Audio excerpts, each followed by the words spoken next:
okay? Can you hear me? I didn't hear a peep from your room, and it really freaked me out.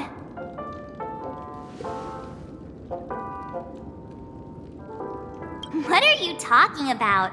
Are you still half asleep or something? The Order's dream is over. Even though it's been a day, I still break into a sweat when I think about it. Our trailblazing expedition almost ended in Penacony. I'm so jealous that you got a good night's sleep.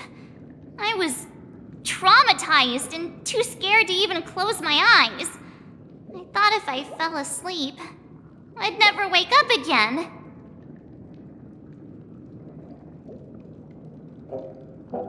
They've already left, leaving this kind-hearted girl to wake you up.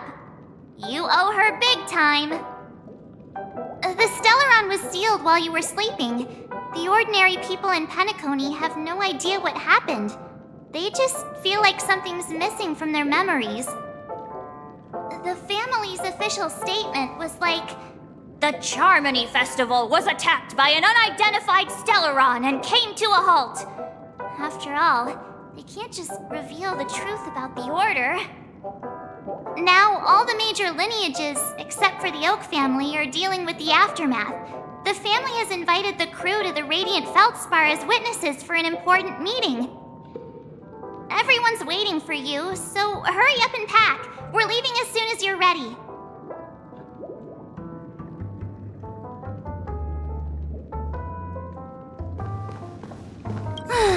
After all this craziness, nothing is better than staying safe in reality.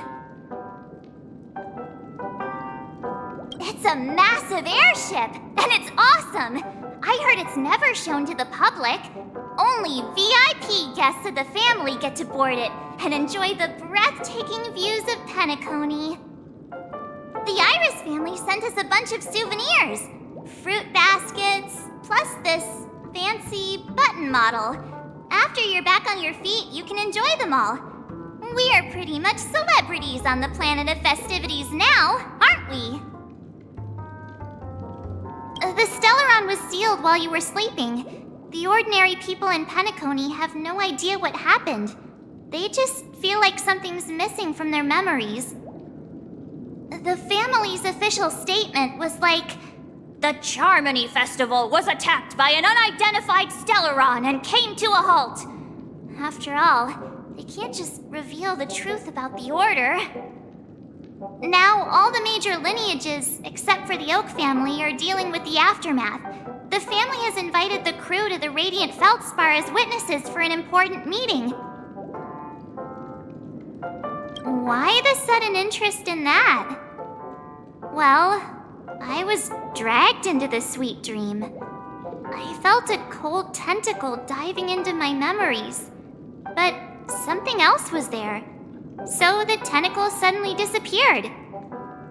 And then I dreamed about stuffing my face with delicious food and going on a shopping spree. Sunday didn't seriously believe that was the life I wanted, right? Breaking free from that cheesy illusion was just a piece of cake. Yeah, let's go. We've got some time before we board the ship, so let's catch up with everyone at Dream Jolt Hostelry.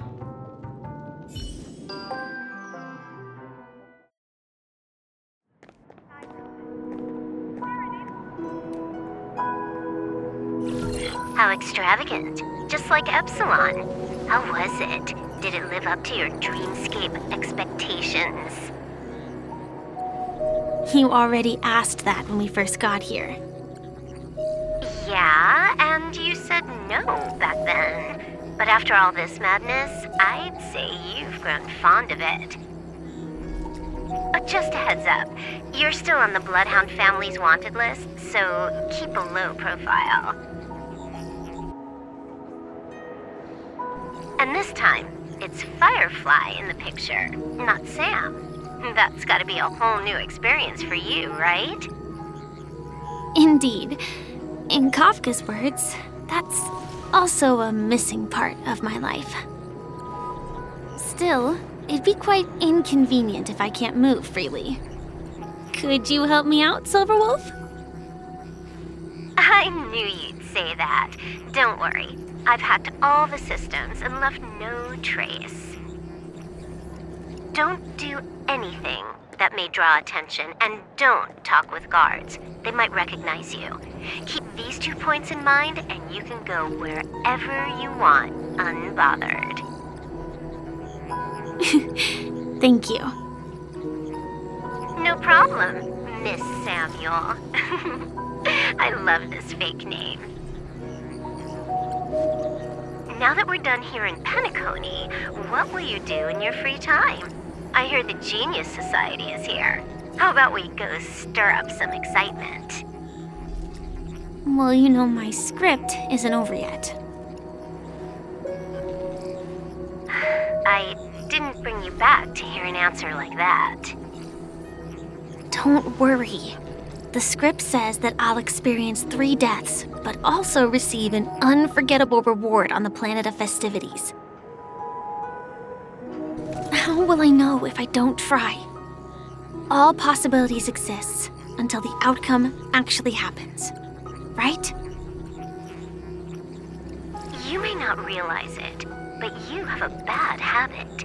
Whenever you seem to be asking a question, you've already made up your mind, and no words will dissuade you.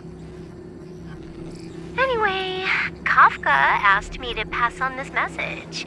If you see anything fabulous in Penacony, get one for me too. Just swipe my card, you know the pin. She didn't specify anything, but I guess she means a dress, coat, sunglasses, or something else. You know better about fashion than I do. Sure, I'll keep an eye out. There's tons of options at OT Mall. Do you think she'll like trinkets, like hair accessories or brooches? Those sound more like something for young girls.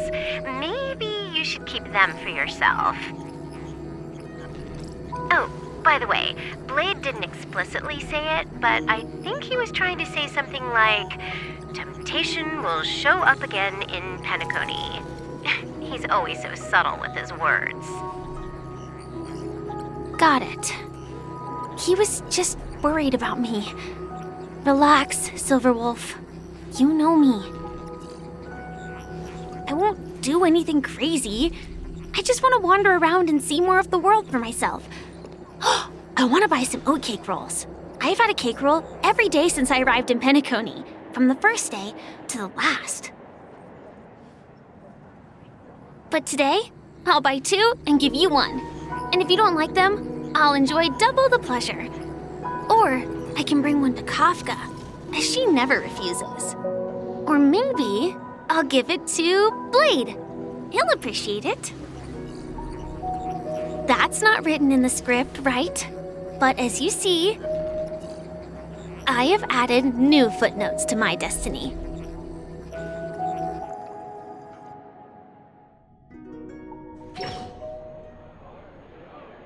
Welcome, Director Topaz. The family ambassadors are still inside making preparations, but the big boss hasn't arrived yet. It'll be a while before the conference starts, I'm afraid. Huh. Quite a spectacle. The family really knows how to make things look impressive. I thought they would choose a more formal and low-key location for the conference. I didn't expect them to go with a luxury airship. About this, Director. I've asked around. This airship, named the Radiant Feldspar, belongs to the Alfalfa family. This conference between the IPC and the family will have a direct impact on Penacony's future. Such an important event should have been held at it. Well, somewhere secretive in the moment of morning dew. The atmosphere here, it doesn't feel serious enough. If I'm right, this conference is probably just a prelude. Whoever organized it wants to assess the IPC stance beforehand. This influential figure either has their own ambitions and wants to reach a preliminary agreement, or they plan to put pressure on us to make us back off. Oh, your mind is always so sharp, Director Topaz. And when the big boss arrives, please remind her to be cautious and watch out for any traps. Thank you for the reminder, but I don't think that will be necessary. When she's at the table, it's the others who need to be cautious. Just tell everyone on our team to stay focused on their tasks and not worry about the negotiations. Oh, got it. I'll do it right away. Oh, and one more thing.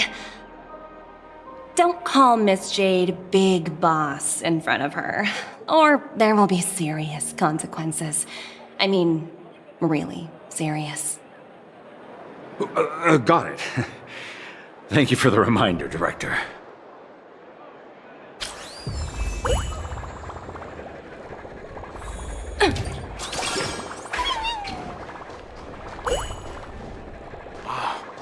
So this is the...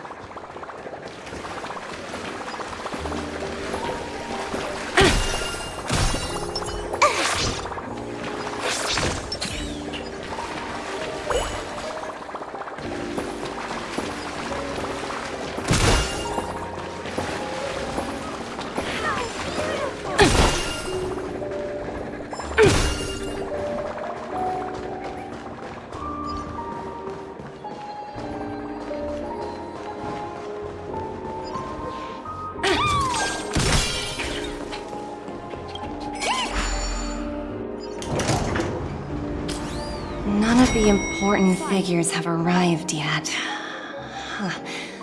Looks like the conference won't be starting for a while. Such a bustling place.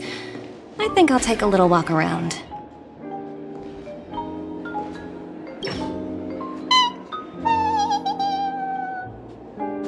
Oh, are you hungry, Numby?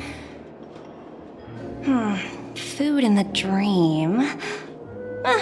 Shouldn't taste bad, right?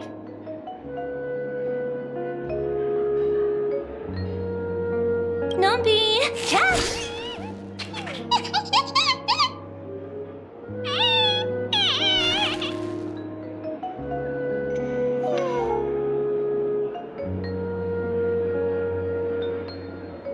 Ooh, oops, not to your liking, huh?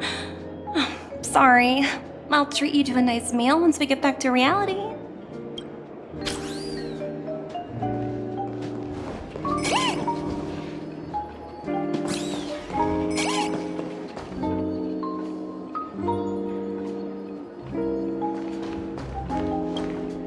So many buttons. How many centuries would it take to press them all? Huh. Didn't expect those pooches to actually recycle them all. Huh? What are these?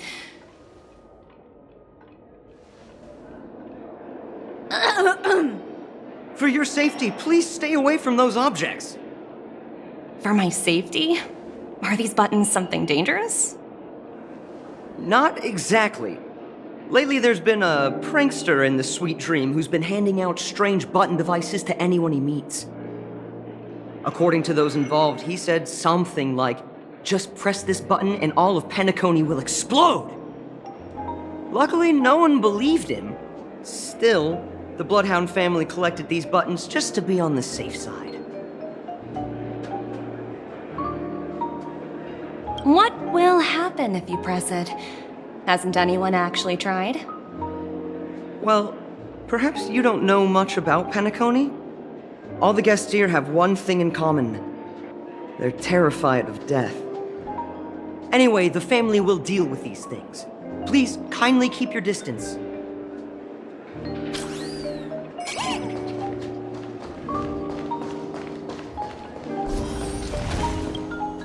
Greetings, madame. What can I do for you? Hello. Could you tell me more about the Radiant Feldspar? I assume you are the ambassador of the IPC Strategic Investment Department. It's my honor to assist you. The Radiant Feldspar is owned by Mr. Odie Alfalfa, head of the Alfalfa family. Mr. Alfalfa invested a significant amount in building this luxurious airship an Ember era ago, and it has been sailing across the 12 hours of the dreamscape ever since. Oh, so it's owned by old Oti himself. No wonder the ship is so lavishly decorated. Indeed, Mr. Alfalfa has impeccable taste. Only the most prestigious guests are invited by the Alfalfa family to board this airship. Please allow me to continue my introduction. The Radiant Felspar had been cruising over the Sea of Dreams in Penacony for an entire Ember era. But its voyage was temporarily halted due to the recent reverberation. Reverberation? Such a formal way of putting it. You're really downplaying the whole thing. I apologize. Please continue. Following the previous reverberation in the Sweet Dream, the Radiant Felspar had to suspend its voyage temporarily. Thankfully, the factors that disrupted the dreamscape have been resolved. However, due to, well, certain special reasons, the Charmony Festival, originally scheduled at the Penacony Grand Theater, had to be temporarily postponed. So, Mr. Alfalfa suggested relocating the Charmony Festival to the Radiant Felspar, taking this opportunity to announce the resumption of the airship's voyage. Ah, well, that would meet the family's needs and also create momentum for Mr. Alfalfa himself. Quite fitting for a legendary tycoon like him. Thank you for explaining matters to me. Goodbye.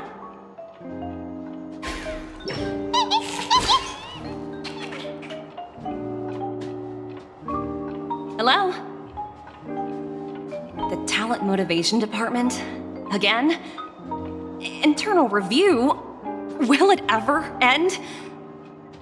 I'm working on a major project. I don't have time to squabble with you guys. The way I handled the Urillo case was approved by senior management, and all of the project logs and calls are complete. Can't you check on them yourselves? I just don't understand. Why are you so fixated on this minor case and constantly escalating it? Seriously, what's your purpose? Sounds exhausting. Why not just hang up? In my opinion, you handled that project quite well. A little ball of ice in exchange for the Astral Express's good favor. That's not a bad deal for the department. It's been a while, little Yelena. I've been looking forward to working with you. Never imagined this day would come so soon. Is there trouble? You can tell me anything. Just like old times. Ah, it's been a while, Madam Jade. I'm honored to have the opportunity to work with you. You're still so formal, aren't you? Forget about the hierarchy and treat me as your equal. No need for unnecessary titles like Madam. I'm sorry, but it might take some time to get used to that. After all, you are a senior.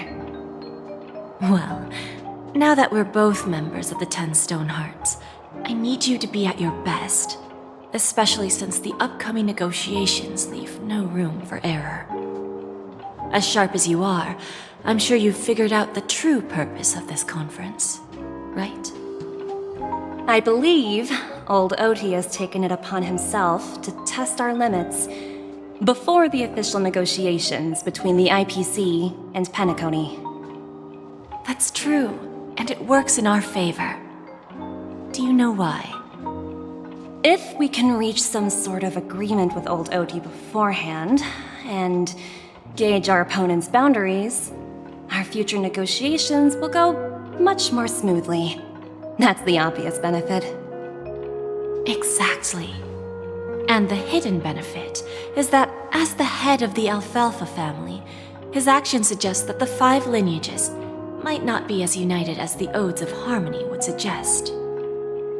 As long as the influence of Harmony hasn't completely permeated their core, personal desires will always have their way. Thankfully, influential figures in Penacony haven't entirely suppressed their own desires. It's similar to the power struggles within the IPC. The supposed all-for-one philosophy shared by the 5 lineages.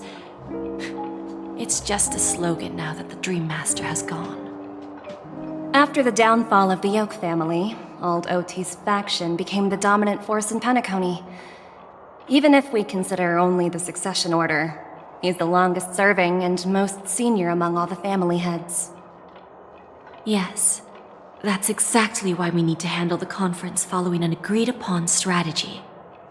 It's like playing a game of chess, where every move needs to be carefully thought out. Absolutely. The 3 steps of negotiation. Listen, test, and strike. That's what you taught me. Pretty clear. Although, you seem to have changed the order in the Yarilo case. That was based on my personal experience. I apologize for interrupting your conversation, but the family head is ready to meet the ambassadors from the Strategic Investment Department. Time to get to work. Let's prepare ourselves and meet that esteemed supporting actor. Remember, our goal is to create an opportunity for the IPC to enter Penacony. Aventurine has already made a small opening, and you and I, we're going to tear it wide open.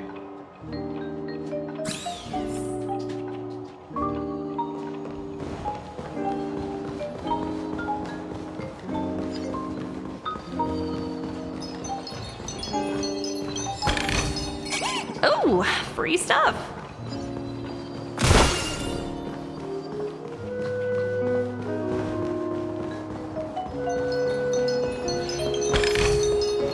Hard work pays off.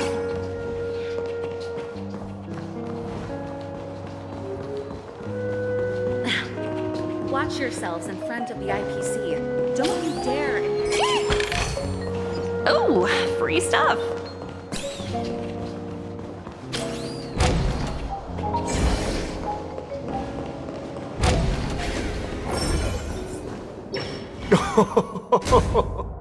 Welcome aboard my ship, the Radiant Feldspar. Smart and charming ladies. Please, have a seat. Let's have a pleasant conversation.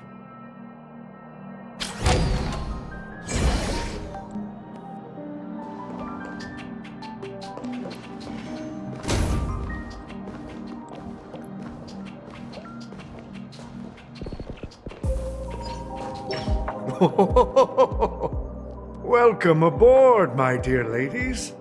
Forgive me for any lack of attentiveness that might have led to a lengthy wait outside. No problem at all, Mr. Alfalfa. It's my honor to meet you in person. You may not be aware, but the book Odie Alfalfa, the biography, is a must-read for all Strategic Investment Department employees. After all, to many, you are the legendary figure who single-handedly built the Penacony economy. I expected no less from the 10 Stonehearts from the Strategic Investment Department. You're definitely skilled in the art of conversation. I always enjoy talking to smart people because we don't have to beat around the bush. We can just get straight to the point instead.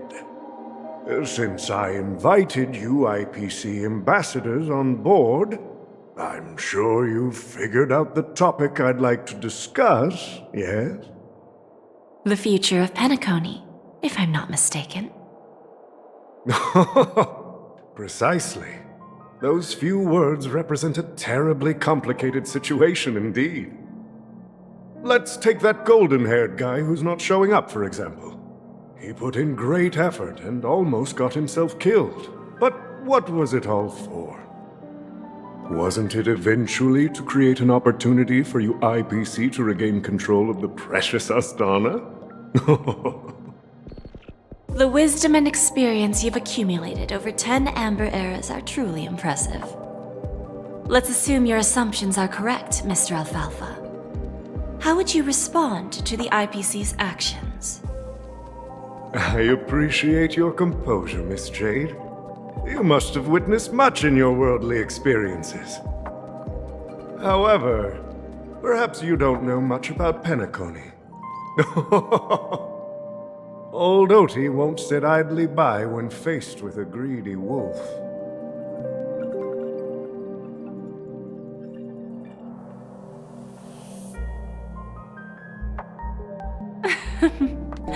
Please, go ahead. I'm all ears. Then I'll be straightforward. I requested this meeting before the official conference to dissuade the Strategic Investment Department from trying to lay a finger on Penacony. If you back off now, you can make a smooth exit and prevent the IPC from losing face during more important negotiations. One of our P-45 executives was attacked and nearly killed in the dreamscape. The IPC can't simply ignore this incident. Moreover, considering the turbulence during the Charmony Festival, Penacony's credibility has taken a hit in the public's eyes. Despite your determined attitude, the issues plaguing Penacony are real, are they not? You use the term real, Miss Topaz, but let's not forget that this is the realm of dreams. If you want to succeed here, you need ambition and unconventional thinking. Curious about how I plan to respond to the IPC? Well, I don't mind sharing. My actions will help Penacony take a significant step forward by self-listing and going public. Going public? If I'm not mistaken, you want to bypass the IPC and go public on a universal scale. Precisely. Instead of watching the IPC gnaw away at Penacony, I'd prefer to open the doors of the sweet dream to the entire universe. Starting today, anyone in the cosmos can become a shareholder of the land of the dreams. This is the path of harmony I'll choose.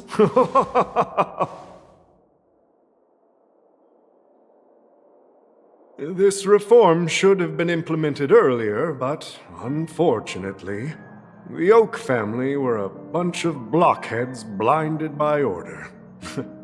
Their level of intellectual flexibility doesn't even come close to an old fellow like me. Thanks to the little reverberation earlier, the biggest obstacle between me and my reforms has been eliminated. The Alfalfa family will publicize the financial results of Sweet Dream Paradise, so that the entire universe can see that despite the catastrophe, Penacony still holds immense potential and opportunities, and that the family remains confident in its future.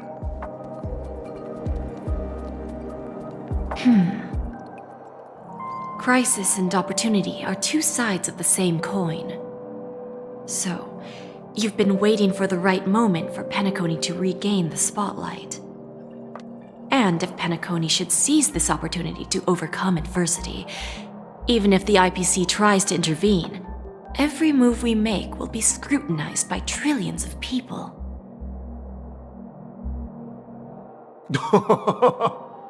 Now I'm convinced that you've indeed familiarized yourself with my biography, Miss Jade.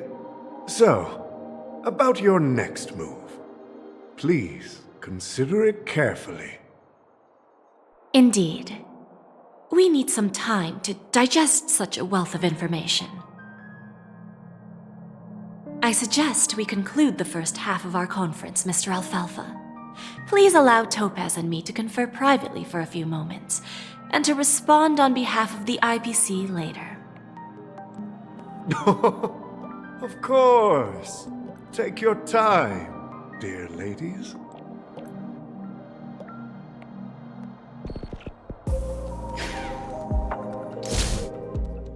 The Alfalfa family had a meeting with the IPC? I got this information from a message sent by that IPC ambassador. He said it was to return the favor. It's not hard to imagine. Penacony today is pretty much like the frontier prison it once was, with external forces casting greedy eyes and the undercurrent of order lurking within. Instead of falling into a situation where they are plagued by both external and internal threats, Penacony would rather take a step back and invite the IPC to negotiate at the table, ostensibly to cooperate, but in reality, to secure more opportunities for their own survival. Well, no wonder they sought the mediation from the Astral Express. In your opinion, who should we stand behind? I don't think the followers of the Harmony are completely innocent victims in all of this. For reasons unknown, they have a strong desire to smooth things over, which leads to speculation about their motives. If either the family or IPC were to assume full control of Penacony, it would return to its previous illusory dream of hedonism, and the efforts of those previous nameless would once again go to waste. There you are. Did you rest well? I didn't disturb you since you were in a deep sleep.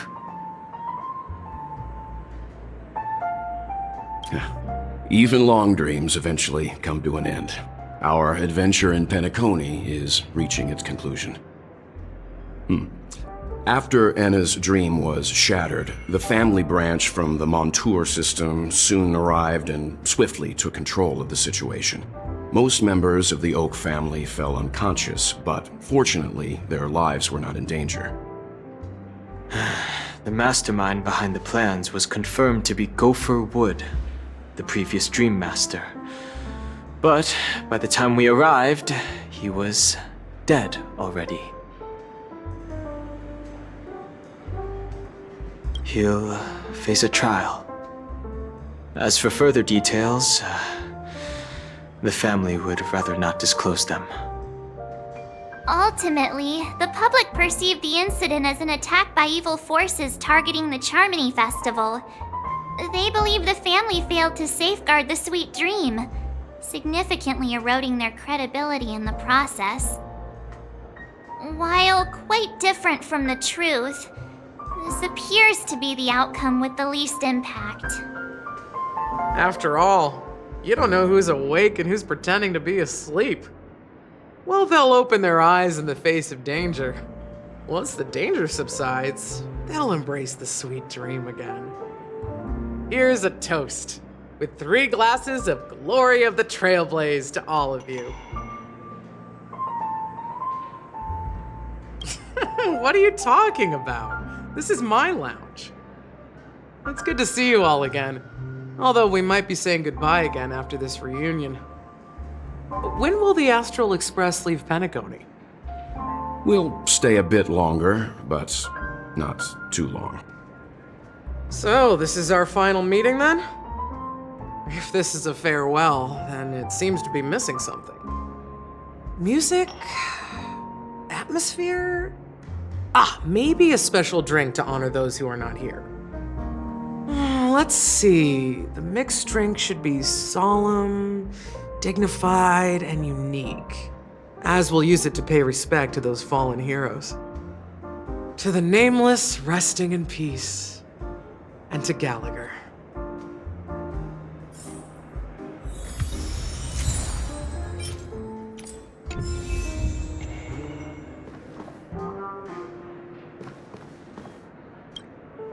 It's rare for all passengers to leave the Express together during a trailblazing expedition.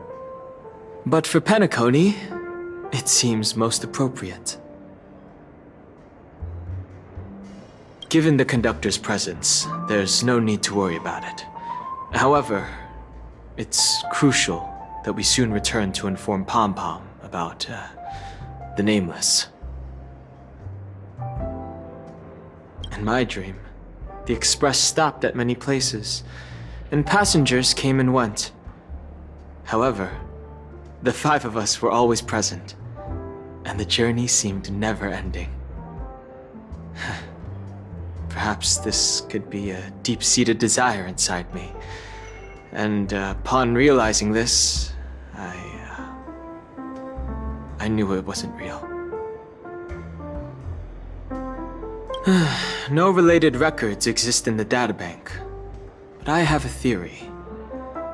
The hidden dangers of the Order have always been within the Harmony, and this issue existed within the family from the very beginning.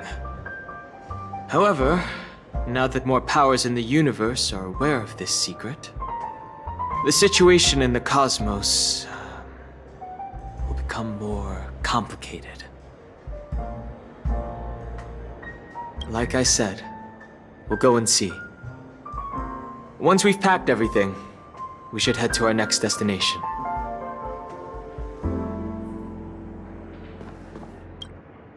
This trailblazing expedition has been thrilling and memorable. Hopefully we've all gained insights about ideals, paranoia, clarity, and dreams from the experiences we've had. One bird longs for the earth and the other longs for the sky. Even if Robin had to stop her brother with her own hands, she won't give up on him. However, facing punishment from the Harmony is inevitable. He will face a trial. As for further details, the family would rather not disclose them. Since the family took up residence in Penacony, the Order has been hiding in plain sight under the guise of the Oak family, using the Stellaron's power to strengthen their hold on the Sweet Dream, which eventually resulted in disaster. That's the claim the family makes. Whether they were truly unaware of all this is a delicate matter. Venturine's efforts finally earned the IPC a seat at the table.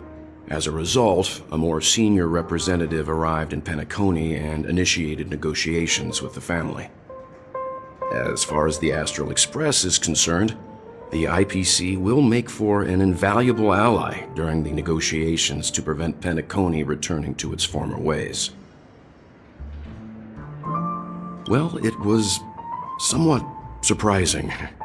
In that dream, I returned to my homeworld and reunited with my long-lost friends.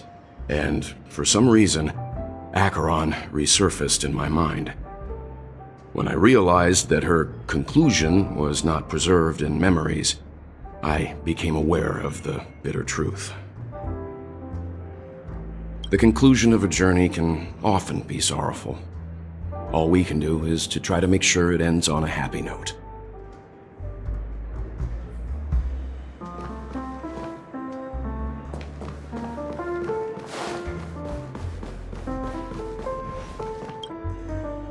Guess what? Something weird just happened when I was on my way over here. Someone gave me a strange gift. So I unwrapped it and found out it was a button with a message on the back. Just press this button and all of Penacony will explode. That sounds terrifying. Of course not. Who would press something like that? By the time I turned around, the person had already vanished. So I handed it over to a nearby hound. I heard there were many similar reports before the Charmony Festival started.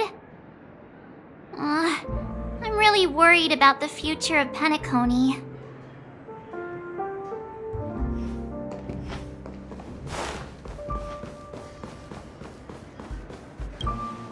Ready to mix your drink?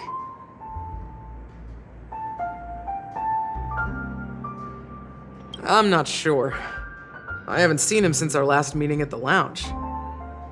Come to think of it, he always did come and go quietly. We used to discuss everything here. But every time he'd leave, I'd realize that I didn't know him at all. Such is the mystery that is Gallagher. I have a hunch. Perhaps he's already fulfilled his wishes and won't be coming back. Before we start, would you like to talk to your friends? We have plenty of time. All right, as you wish. I think I have an idea about what drink to make. Would you like it bitter or sweet? It's up to you. Choose the flavor that suits you best at this moment.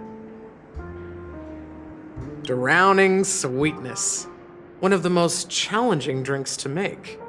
A slight imbalance in the ingredients can result in an overwhelmingly viscous sweet taste.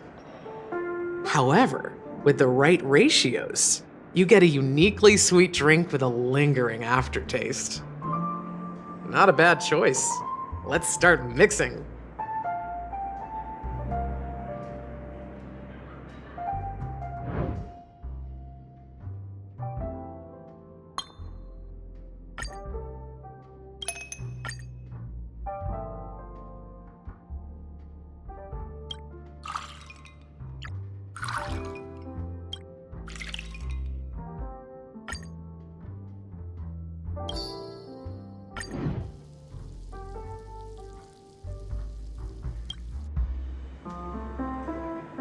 Words always fall short. If you want to bring closure to past events at this lounge, there's no better way than mixing a drink. Blend all your memories and emotions together and stir them well. Through the filter of time, what remains in the glass is something to savor. Well, it's done. Here's to the nameless resting in peace, and to my friend Gallagher. The spirit of freedom will spread far and wide among the stars, and its legacy will be more timeless than a pastoral song. We're not accepted by the outside world, so we've gathered here. And one day, our souls will return to the same place. Cheers.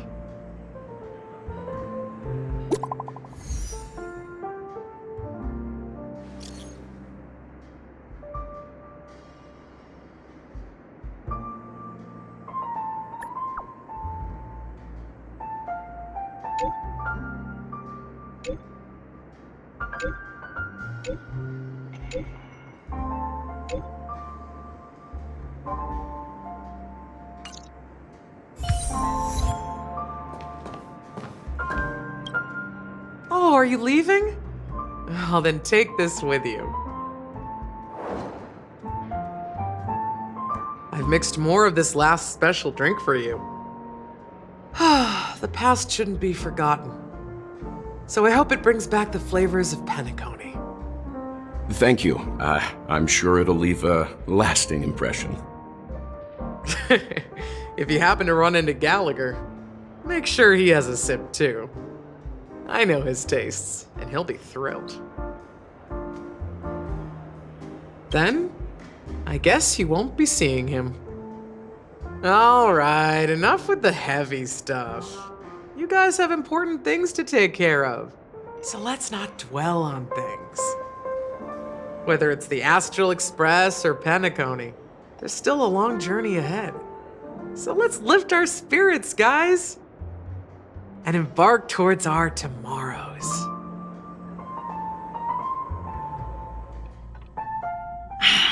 Old Odie is a tricky opponent. I didn't expect him to take the risky step of going public at such a critical moment for Penacony. Indeed. He's definitely bold. It's that kind of boldness that made him the Odie Alfalfa he is today. Still, the outcome is uncertain. Shouting loud doesn't necessarily carry any weight. What about the phone call I asked you to make, Topaz? They agreed. But it'll take some time before they arrive. Just as it should be. The sweet dew should be served after the bitter poison. Looks like we'll be skipping the exchanging apples step this time around. Now that we're dealing with a greedy merchant, a simple apple wouldn't make a difference. Well, I guess I included myself in that remark too. Now I'm a bit curious, Topaz. Do you think Penacony is a quality asset? Yes. Despite its recent calamity, Penacony remains a top-quality asset within the cosmos, with good credit, lucrative potential, and promising prospects. Well, that's obvious, but what I truly wanted to know is, this project is obviously too bland for your taste, isn't it? That's true. I wouldn't be here if it weren't for Aventurine. But despite that, you trust him. You even entrusted him with a cornerstone, something as precious as life itself, to finish this gamble.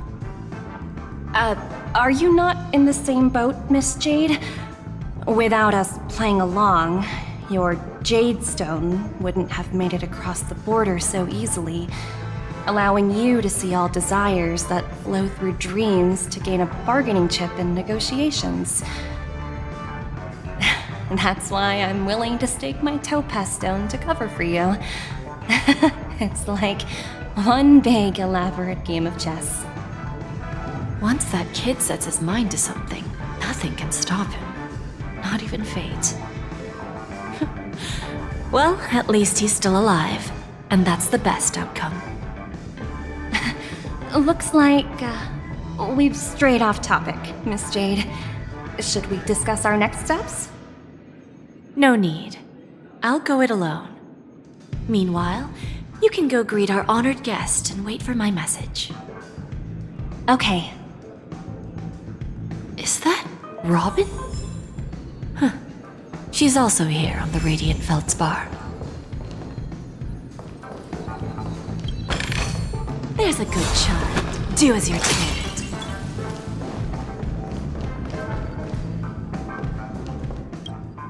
Greetings, Miss Robin. I didn't expect to meet you here. Miss Jade? Greetings. The opening ceremony for the Charmony Festival has been moved to the Radiant Feldspar, so I'm here making some preparations. How about you? Have you spoken with Mr. Alfalfa? I'm actually on my way to meet him right now.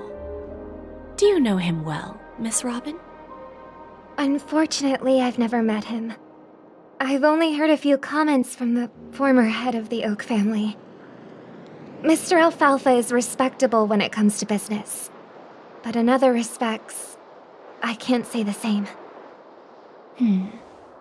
Where do you think the future of the planet of festivities is headed? I believe the sweet dream will see its rebirth, just like the Radiant Feldspar resumed its voyage. The Harmony needs a new direction. Only by bidding farewell to the past can we actually sail into the future. There are no permanent allies or everlasting enemies, so let's both take what we need from this deal. Naturally. I'm looking forward to your performance. See you at the festival. See you later, Miss Jade.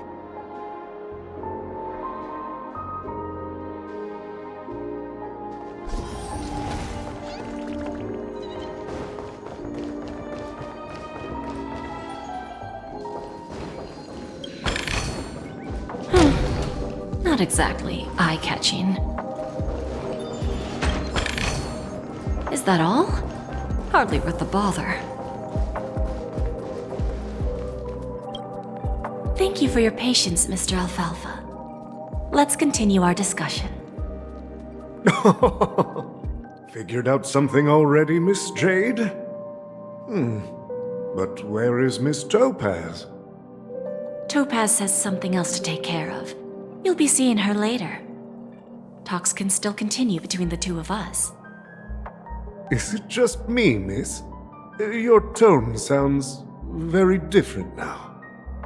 I need to set a good example for my junior. It's not a good habit to be too loose-lipped during negotiations, right? Now we can speak frankly and openly. Do you believe what I said, Odie? You're not the only merchant who has seen the changes in the cosmic market over the past 10 Amber Eras. Interesting. Now that's interesting. Good. It's good to be straightforward. Openness and transparency are my things. So, tell me, what's your next move? Unfortunately, I'd like to speak the harsh truth before laying out my plan. Let's cut to the chase. First, your plan won't work. Penacony has no way of sidestepping the IPC and going public. Second, you can't stop the IPC from entering Penacony. We've got all the time and connections in the world to find a way in. We'll keep tearing down and rebuilding this place until the Asdana system gets used to the IPC's ways again. Now, I'm repeating your words exactly. If you don't want to be a laughingstock and have everyone gunning for you at the official conference, you'd better drop your little pie-in-the-sky plan. Oh, interesting. Indeed. You surely have a way with words. Now, I'm curious to know what you have up your sleeve. Mr. Alfalfa, let's not forget that the IPC controls the biggest interstellar publicity platform. More than half the news networks in the universe take their orders from us. The moment news spreads about Penacony going public, trillions of customers will immediately receive a message like this. The family's protection for Penacony has expired. Any mishaps in the dreamscape could result in permanent brain death. Care to guess how many ways we have to turn alfalfa credits into worthless junk within a measly 24 system hours? With the entire cosmos keeping a close eye on Penacony, I assure you, it won't be too hard. You really think you can pull that off? Even from Pier Point, as distant as it may be, I'm more than capable of keeping you on a tight leash. However, if you agree to give up that half-baked plan to go public, the IPC will assure you that we'll never jeopardize the interests of the family heads under your leadership. After all, we also need allies here in Asdana. The IPC can assist Penacony with financing, starting by acquiring 30% equity shares. With our financial support, stabilizing and rebuilding Penacony will be a piece of cake. 30% equity, you say? Who can guarantee you won't want more in the future? That's the brilliant part of it all. The answer is simple. No one. There are no guarantees. It all hinges on self-awareness and mutual respect. However, the board of directors will consider the interests of the family heads to some extent. You're a smart merchant, old Odie. Isn't the whole purpose of this elaborate game to showcase your business acumen and seek more benefits for the family? It benefits us if we both take a step back. And if that's not enough for you, I'm pretty sure that another goal of making Penacony go public is to expand the influence of the Planet of Festivities and attract more customers. I understand your concern, and I have a solution for that, too. Fine. Now I see your sincerity. As the head of the Alfalfa family, I don't think I have any reason to refuse your offer. However, as their chosen one, I still need one final answer. Go ahead. I'm listening. When I was a child, I heard the adults recite the tale of the ancient Ember Era, about the ascension of Shipe, the Harmony, and the downfall of Enna, the Order. The Order and the Preservation used to be close in ancient times. So, why does the IPC, as a follower of the Amber Lord, seek collaboration with the family instead of aligning with the Order? The answer is simpler than you think. It's all about credits. Everyone's favorite thing and the universally recognized currency among the stars. The IPC has the power to perpetually ensure their value. With each new world integrated into the credit system, the IPC adds another building block to its cause. Eventually, all exchanges, capital, and businesses will operate within a unified monetary system. By then, all planetary developments will be recorded in accounts with well-defined values and the ability for exchange and circulation. And the heart of everything will be Klepoth's credit. And then the IPC will be able to exert influence over everything. Our intention is to establish enduring preservation, so I'm sure you can understand. This universe doesn't need two types of order.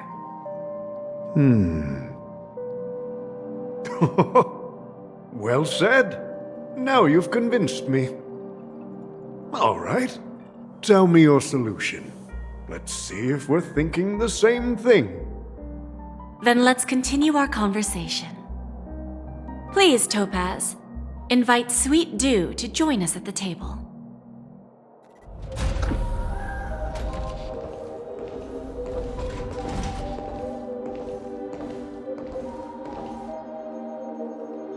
Thank you for your presence, Miss Himeko. Please allow me to introduce her to you, Mr. Alfalfa.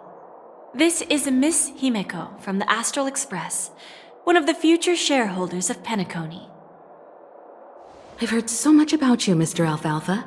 It's an honor to meet you as representative of the Astral Express. This stunning lady is the navigator of the Astral Express? It's a pleasure to meet you. I believe everyone here is familiar with the general contents of the proposal. After this round of financing, the IPC is expected to hold 30% of Penacony's shares. Then, the IPC will transfer 5% of that stake to the Astral Express and recommend Miss Himeko as an independent director to honor the sacrifices and contributions made by the former Nameless to the land of the dreams. While this decision isn't finalized yet, we are honored that everyone here recognizes the way of the Trailblaze.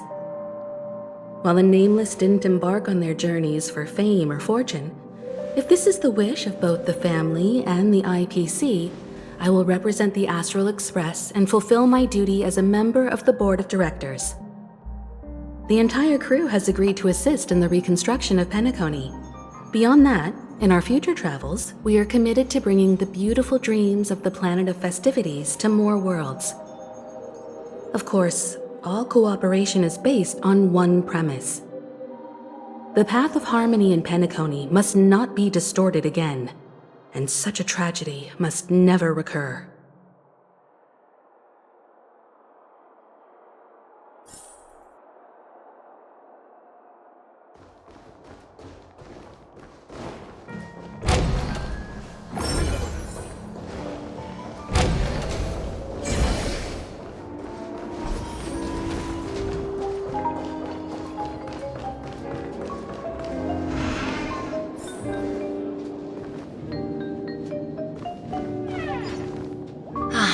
Old OT is in agreement, so the issue is settled, I presume. What about the remaining family heads? They will soon realize the situation. When old Odie answered the last question, he represented more than just the Alfalfa family. When should we schedule the formal negotiations? I'll handle the arrangements.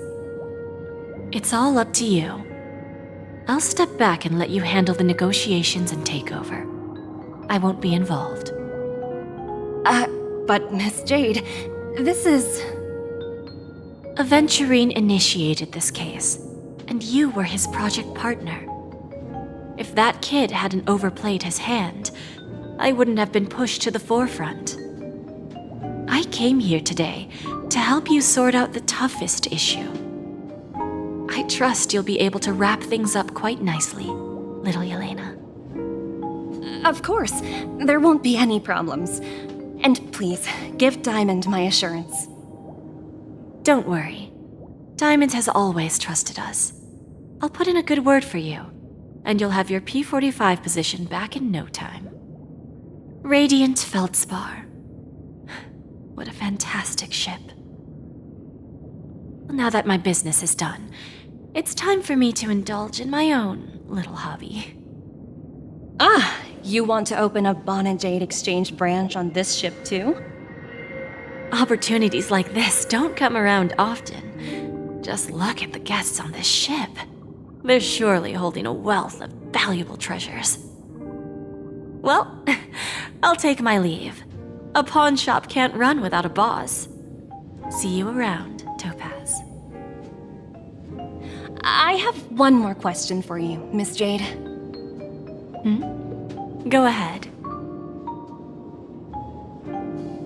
That dose of bitter poison. I'm curious as to how you found this information. I didn't find the information. It came to me. It was from a lady concerned with the future of the Harmony. In return, I've agreed to help her with something, but that's for later. We can deal with it after we leave Penacony. You see, that's what investment is all about. The seeds of opportunity are already sown. They only need a little bit of nourishment to take root. And then after, all we need to do is wait patiently. Like right now, for example. It's just about time my final guest boarded the ship.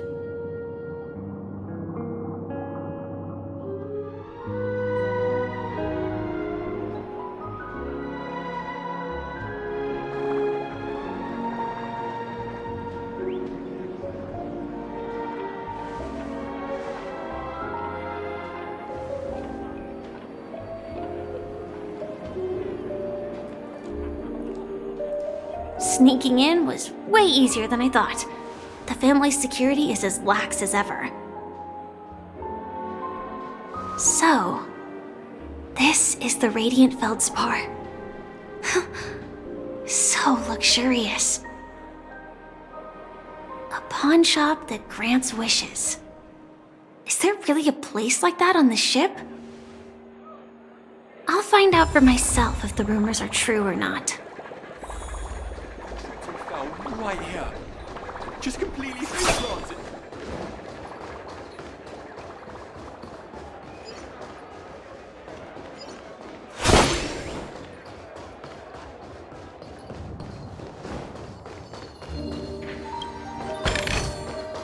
No danger detected, but never let your guard down.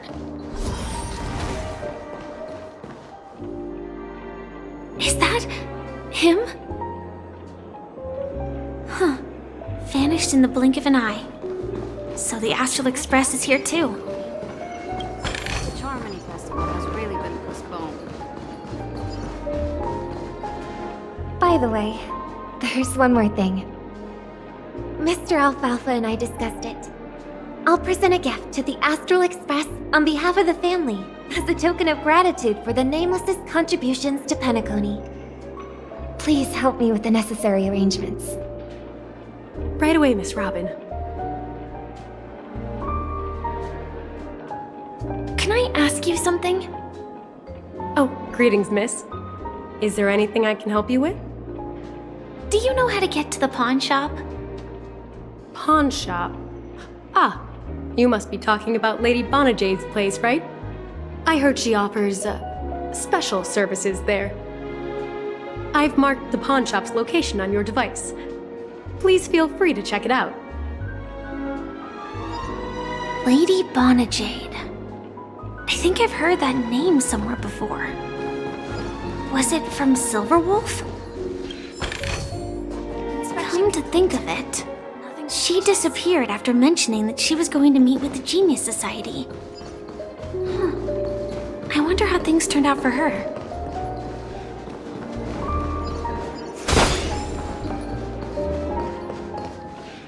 If I win, your chest is mine. Who said I was betting with you? I did. They are still a ball of fire as ever.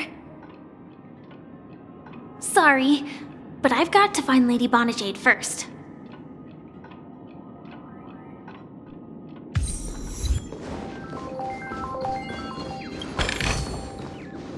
danger detected.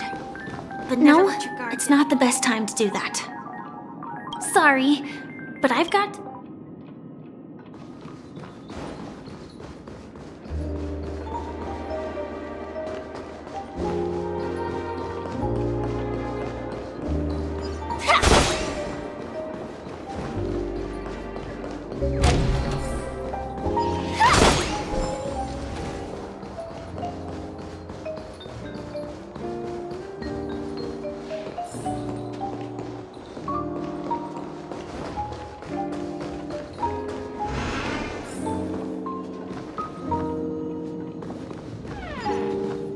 Welcome to Bonajade Exchange, Radiant Feldspar branch.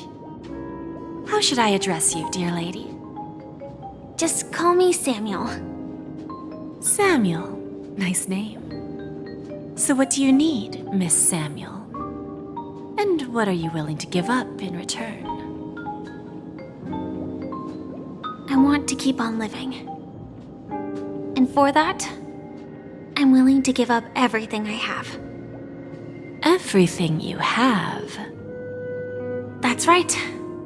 Everything. Miss Samuel, I think you'd best turn around. It seems you're not quite familiar with the term pawn. What do you mean? I mean it literally. I sense your burning desire to live, but unfortunately, you don't have anything of equal value to offer. Okay. A pawn shop that grants wishes.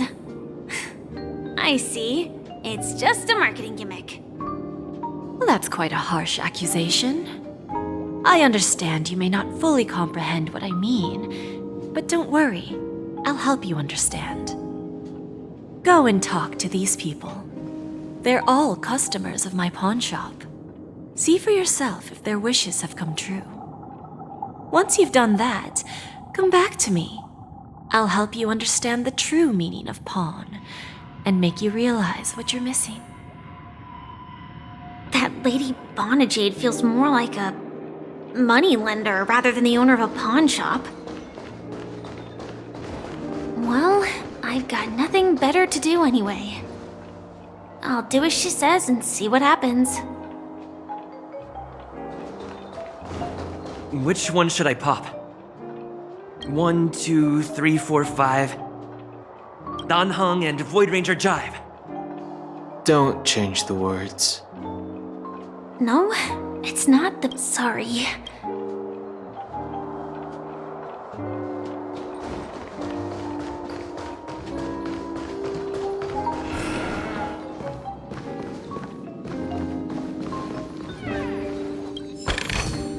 Inspection complete.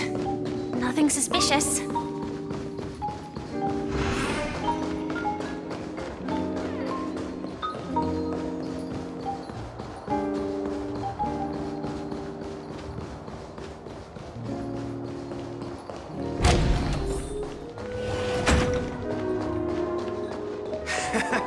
Got it. You stupid little girl. Coming back to lose more money, huh? Enough talk. Let's get started. This will be our final game. I'm betting my entire fortune. Oh, a big talker, huh? All right, let's see what you've got.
This can't be! You lost to me 10 times in a row. How could I possibly lose to you at such a crucial moment? It's true! Lady Bonajade has truly blessed me! Finally, my luck has turned for the better. Great new era for Stacy. The master gambler has arrived!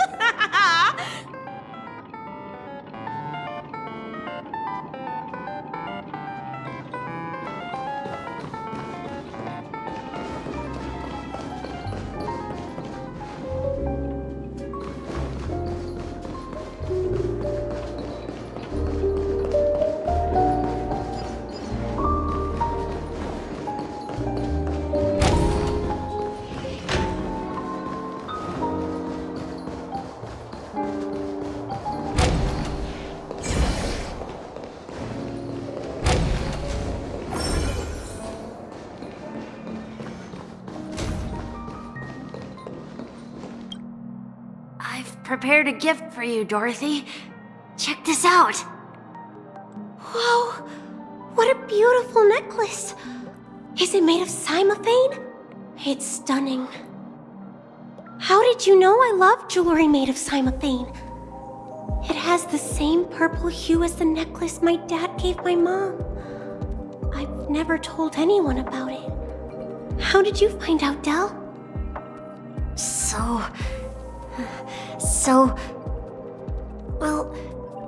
Will you go out with me? I will. Really? I mean, really? I never said yes before because I thought you had no idea what I liked. But this gift made me realize you were actually paying attention all along, trying to learn everything about me.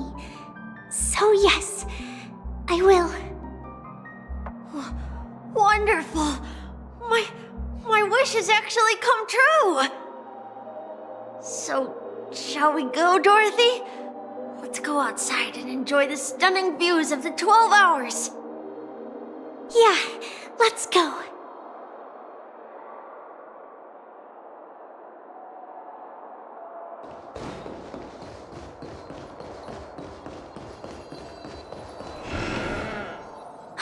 Hey, did you see that? The gray-haired one outside. Don't look around, just focus on your drink. Seriously, they look like a total lunatic. Is that him?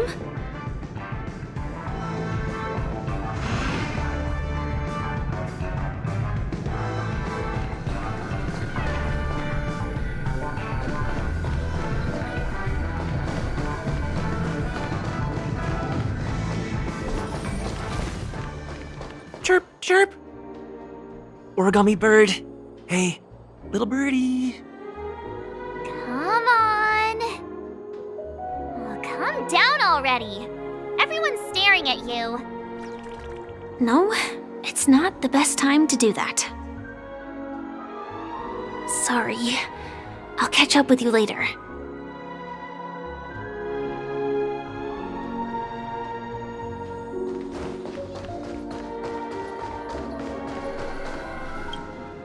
Yeah, you heard right.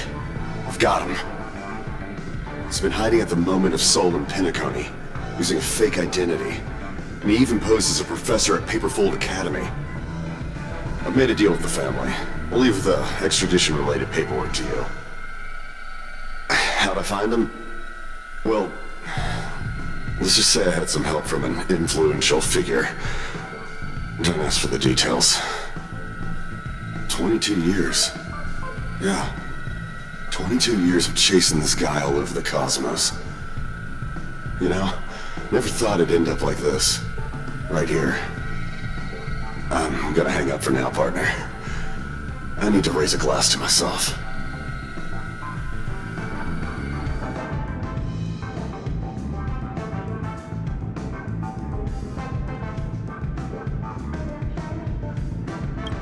All of their wishes actually did come true. But I just don't understand. How did she do it? And what does pawn really mean? I should go back and ask.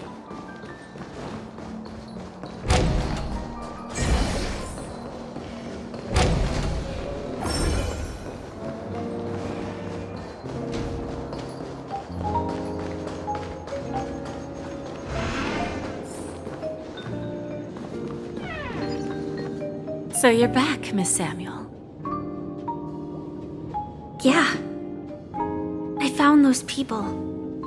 And it seems their wishes did come true after visiting the Bonajade Exchange.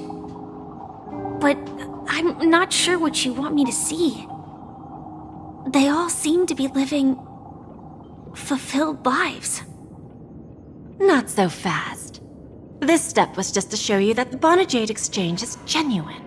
That I had the power to grant their wishes. And now, I'll tell you the price they paid. Dell was from a wealthy family. He was head over heels for Dorothy and wanted to win her heart. So he made a deal with me. He put up his entire fortune in exchange for a gift that would impress Dorothy. It was a piece of cake for me, thanks to my IPC connections. However, Dell will soon find himself evicted from the dreamscape because he can't afford his room. Whether he can bounce back from poverty, well, that depends on him.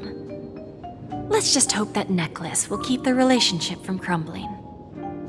Then there's Stacy, a lady with a gambling addiction. She wanted some serious luck, but she had nothing to offer, so I took something else instead.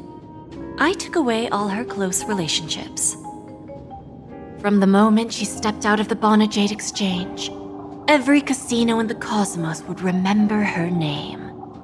But her parents and siblings would sever ties with her, and it would be impossible for Stacy to make any real friends again. She will accrue a vast wealth due to her good luck, but she'll never be able to use it for the people who truly matter to her.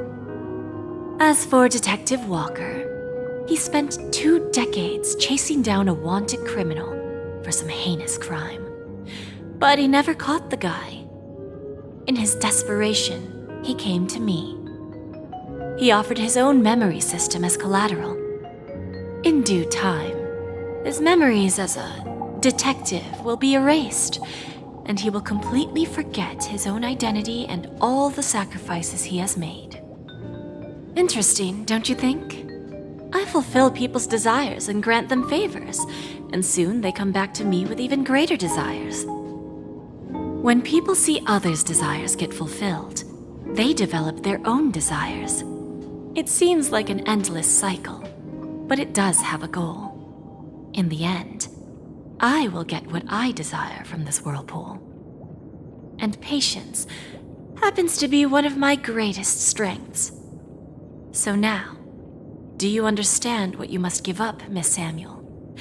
Or should I address you as...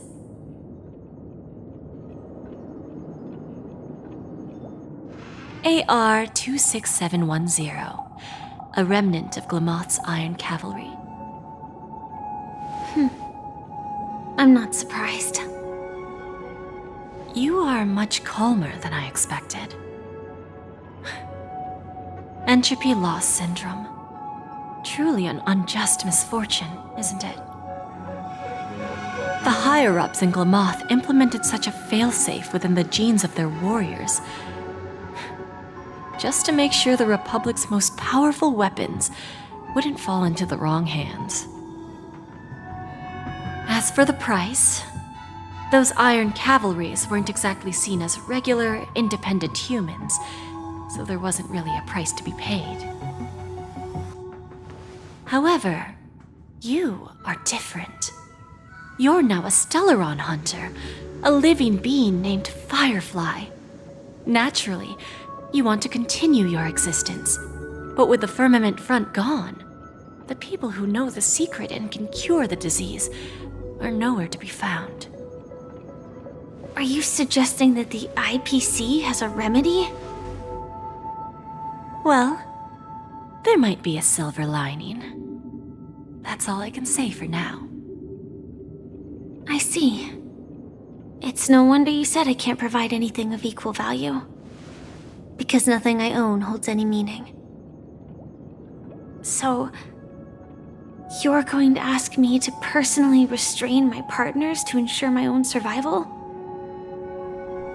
Unfortunately, that's not quite the case. Partners. A nice way to put it. Now I'm even more curious about the Stellaron Hunters. Each of you has your own identity and a special bond with each other. It's strong and intimate, and yet it allows for independence. Just as the 10 Stonehearts follow Diamond, you follow your own leader. I wonder what they are like, and if all Stellaron Hunters are like you. Traveling on the path of finality, but struggling against your destiny. Attempting to move in the opposite direction. I really hope that one day, all of you will come and visit my pawn shop. I'll be waiting patiently for that day. Can I see this as an invitation? From Diamond to the Stellaron Hunters while keeping the IPC in the dark? Consider it more of a personal offer from myself. It doesn't represent the IPC or the Strategic Investment Department. The Stellaron Hunters have interacted with the IPC, but not the 10 Stonehearts. Our paths have never crossed. As for your offer, I can pass it along to my partners. But I have a question. You know who I am. And you must know that my partner is keeping an eye on this room. If she wanted to, she could let the entirety of Purepoint know about it within a few mere seconds. What drives you to take such a risk and extend this invitation on behalf of Diamond, even if it could lead to your downfall?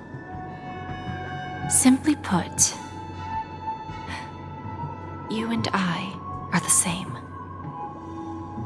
However, unlike you Stellaron Hunters or the Astral Express, we band together merely to obtain what we want. Each of us has our own past and destined ends, and on this journey, we have been invited by Diamond to join him. This journey could be either brief or long, as each of us carries a void in our hearts that can only be filled from the outside. So, Diamond made us a promise to divide the power of the Emanator of Preservation into 10 pieces and give each of us a cornerstone to fill that void. Mortal flesh is fragile, yet my heart is unyielding like the monolith. For without this resolve, the way of preservation would fade into oblivion. So, you understand? This pledge goes beyond a mere oath. It's our collateral in exchange for opportunities, wealth, survival, and a future. And whatever we gain from it will fortify the Stonehearts in return, allowing us to achieve the great cause of the preservation when the war among the eons eventually comes.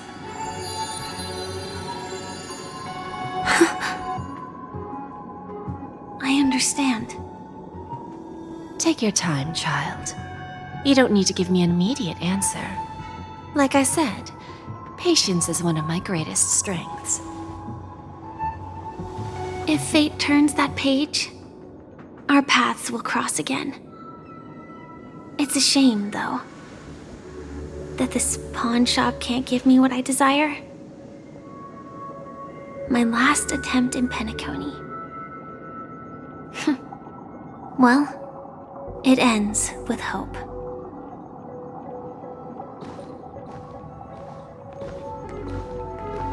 Lady Bonajade? I've come to deliver the collaterals promised.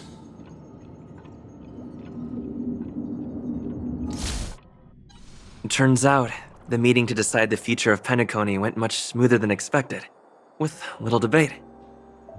Oh, the Charmony Festival's opening ceremony is starting soon. I should head down and take a look. This airship has quite a few treasures. A bountiful harvest.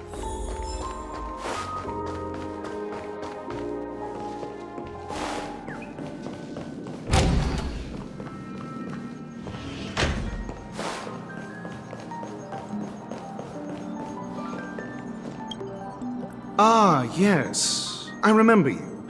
Your performance at Herta's space station was adequate, I suppose. No wonder that gambler likes you so much.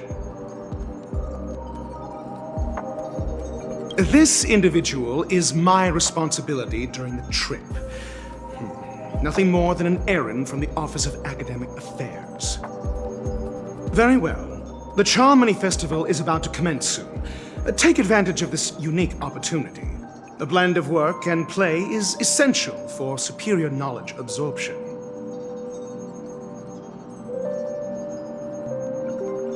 The executives of the IPC and the Guild say that we are strategic partners. Yet, from my perspective, I am invariably the teacher, and he, along with you and every other individual, is the student. From this perspective, Aventurine isn't what you'd call an ideal student. Yet, he's also not utterly obtuse. Alas, the void within him can never be filled by talent and knowledge. Let's hope he doesn't turn into a philosophical zombie. Saying such a thing merely indicates that you have not truly grasped the essence of learning. The principle of balancing work and relaxation is scientifically grounded, with the relevant proof process detailed on page 21 of the 31,467th issue of the academic journal Star Caesar. Acquiring knowledge aims to enhance living. Don't invert priorities like those dolts at the Guild. Then you'll excuse me.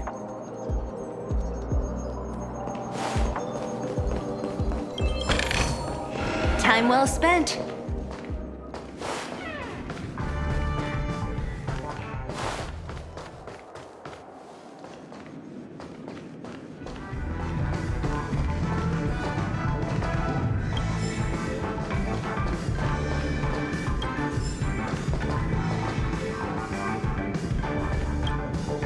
Remember, I can take you out with just one shot whenever I choose.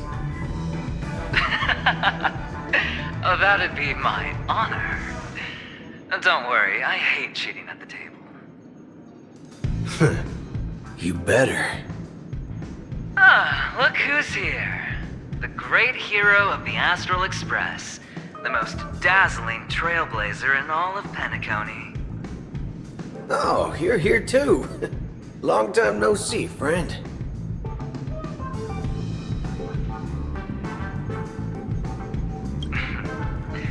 Merely a greeting of platitudes. As long as you and I have an understanding. Let's set aside those under-the-table dealings for now, partner. Don't want to spoil the festive mood of the Charmony Festival. I agree. Now let's congratulate Mr. Trailblazer. I hear the family intends to thank the crew at the Charmony Festival. It's a real pity I can't personally be there to witness this. Well, my job was just to give the IPC an opening. Other things aside, I think I did a pretty good job at achieving this. While you were at Dreamflux Reef, we were actually close by. You wouldn't have been able to dig up so much dirty information without the help of a knowledgeable friend. But that emanator didn't pull any punches. My body couldn't hold out too long. Otherwise, this would have been settled in a much cleaner manner. No problem. Punishing the wicked and eradicating evil is a top priority. Would have been strange if we sat it out. Making an entrance like that, us Galaxy Rangers are making a comeback. Reckon you'll meet quite a few followers of the hunt on your journey. Do me a favor, pass on my regards, will ya? Forget it. I'm not one to beat around the bush. I've got a score to settle with a high-ranking executive fella named Oswaldo Schneider. And this flamboyant fella here can help me find him. The feud between the Marketing Development Department and the Strategic Investment Department is well known across the cosmos. But what I didn't expect was the involvement of the Galaxy Rangers in this feud. Looks like things are about to get spicy. Thank you. And I also hope you enjoy yourself, great hero of Penacony. I'll pass. But I do hope you guys have fun. If you don't mind, let's play a few rounds next time.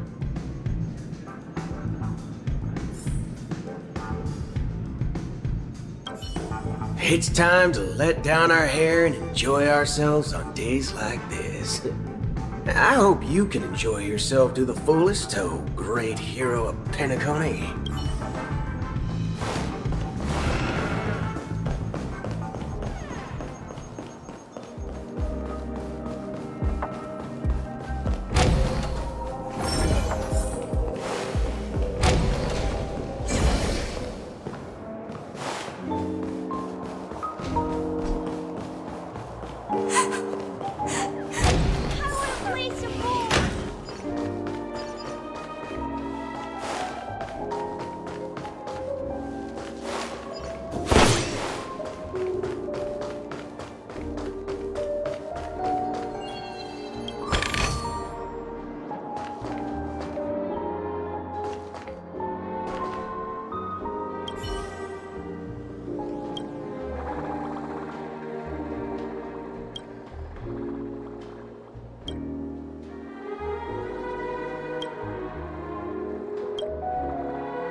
Got it.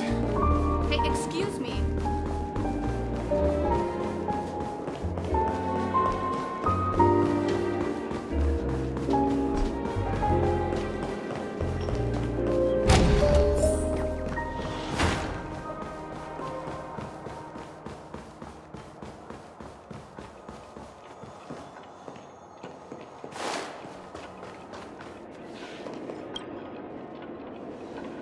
Well, if it isn't my old friend. It hasn't been long, and yet here we are again. How are you?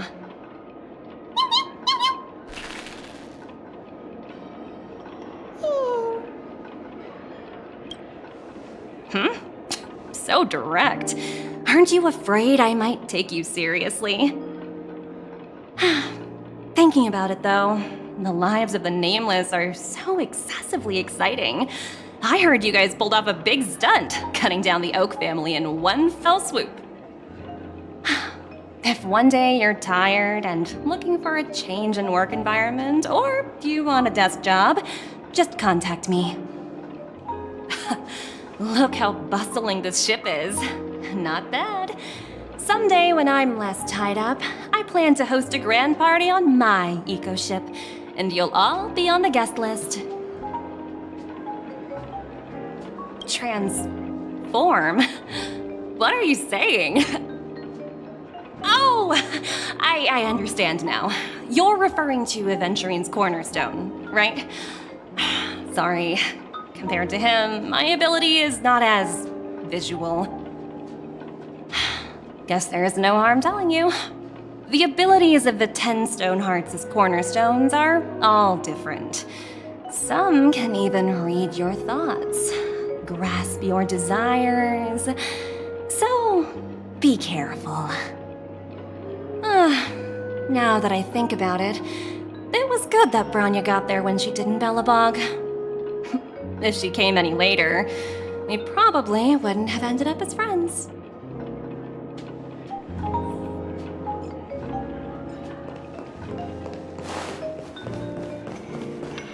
What services do you...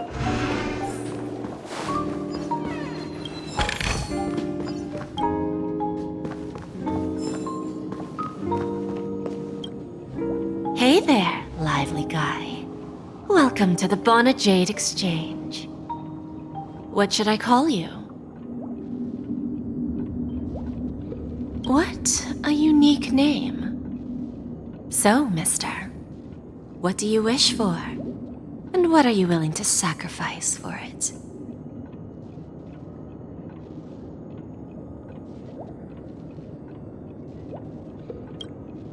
Oh, this is your wish.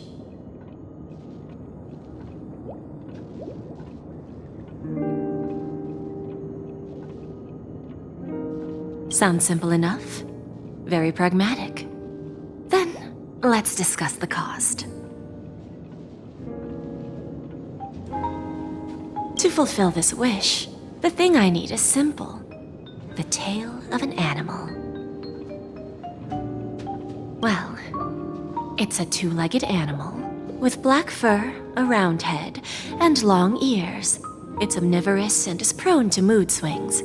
Most importantly, it has mastered the human language and can communicate.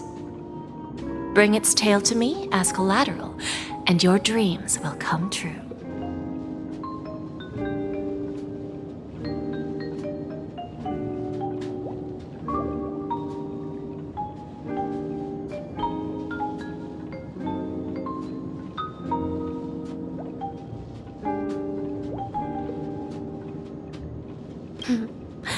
May fate bring us together again, Mr. Trailblazer.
The festival hasn't started.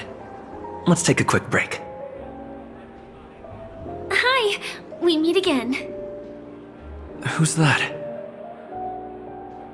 It's really you! I knew I didn't get the wrong person.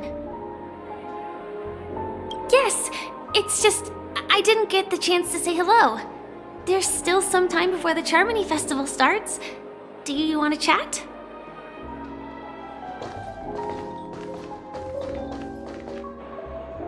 Two murder cases, a showdown with the IPC's ambassadors, the legacy of the Nameless, and a remnant of the Order who wishes to replace an Eon-created paradise with a dream.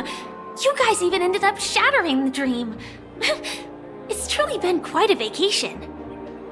It's a good thing that you guys managed to overcome all those difficult problems. Congratulations! After the Charmony Festival's opening, will you guys be leaving again? There will always be somewhere. After all, you guys are on the path of the Trailblaze. Before joining the Stellaron Hunters, Elio told me that this journey will tell me how to live on. That's all he said. As for the rest, it's up to me to find out. So, I'll pay extra attention to any leads that will let me live on. This trip to Penacony is no different.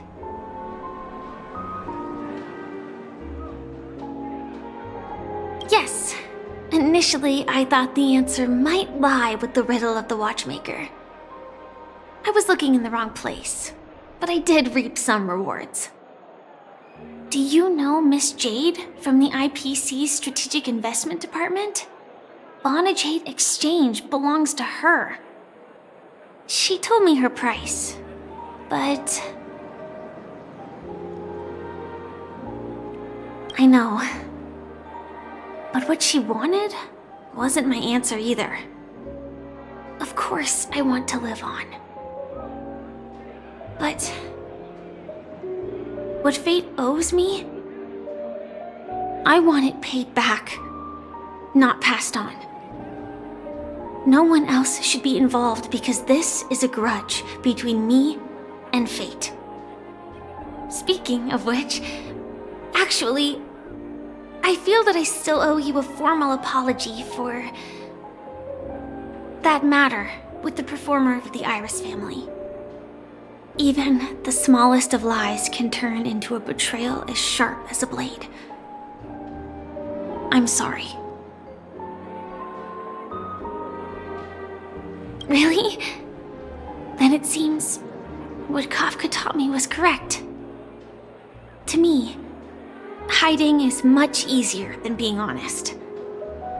Yet, I still want to try expressing my emotions as any ordinary person would. It's that girl! Get moving! Arrest that criminal before the Charmony Festival's opening ceremony starts! I can't believe they've chased me this far. Looks like we have to say our goodbyes. Don't worry about me, just go and enjoy the ceremony.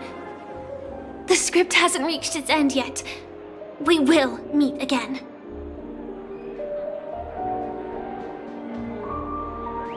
I hope she's okay. But if it's only those two hounds again, she'll probably be fine. I'll send a message later to check in on her. Let's go attend the Charmony Festival first.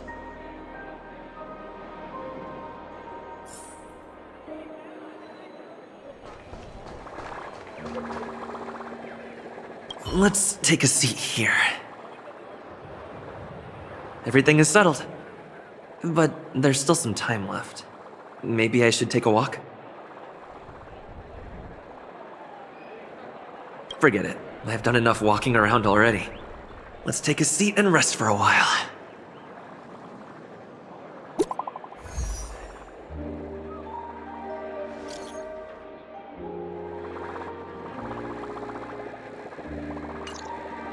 Looks like I don't have to worry about her. Let's wait for the opening ceremony to start.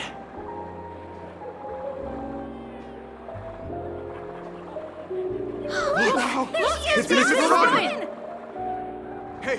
Hey, Miss Robin! Hey, Miss Robin! Over here, Miss Robin! Miss Robin! Miss Robin! Miss Robin! Mary, Miss Robin! Miss Robin! Glory to the family! Glory to the family! I'm your biggest fan, Miss Robin!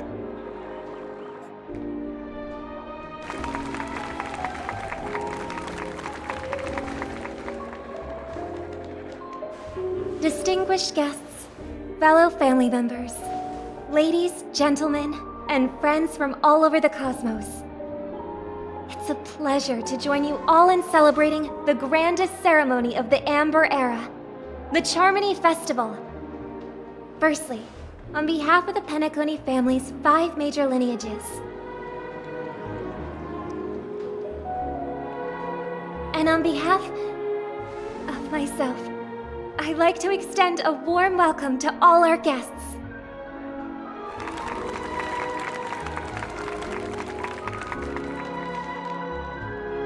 As you all may have noticed, this year's Charmony Festival is far from regular. Thanks to the efforts of everyone, this celebration is unprecedented in scale, with factions from across the cosmos in attendance. Not only that, the customary opening ceremony held at the Penacony Grand Theater has now moved to the Radiant Feldspar, the very airship you all stand upon. We invite you to express your warmest applause and deepest appreciation for OT Alfalfa, head of the Alfalfa family, for his selfless devotion to the Harmony's cause.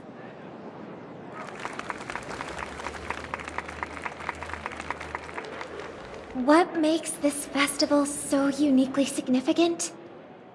As is widely known, the Radiant Feldspar had to halt its voyage due to an anomaly in the Sweet Dream, sparking widespread discussion in the 12 Hours. Thanks to the hard work of Penacony's internal and external factions, we've finally gotten the dreamscape back on track, just in time for the Charmony Festival. And as they say, good things come in pairs. The Charmony Festival not only celebrates this achievement, but also marks the relaunch of the Radiant Feldspar. And finally, the last reason. Does everyone remember the Watchmaker? In truth, the family has poured their efforts into this festival just to commemorate this legendary luminary. The father of Penacony, Mikhail Chard Legwork, one of the legendary Nameless who laid the foundations of Penacony. In the most bewildering times of the planet of festivities, it was he who descended from the sky with his companions, who taught us through trailblazing where freedom lies. It was also they who led the vanguard in the pioneering of the dreamscape, in exchange for what is now known as the Paradise of Harmony. It can be said that Penacony's splendid success today is deeply rooted in the trailblazing ethos the Watchmaker planted within us. Only by honoring this trailblazing spirit can we fulfill our mission and spread harmony to a broader audience. Aw, that's so nice of her. She's talking about us.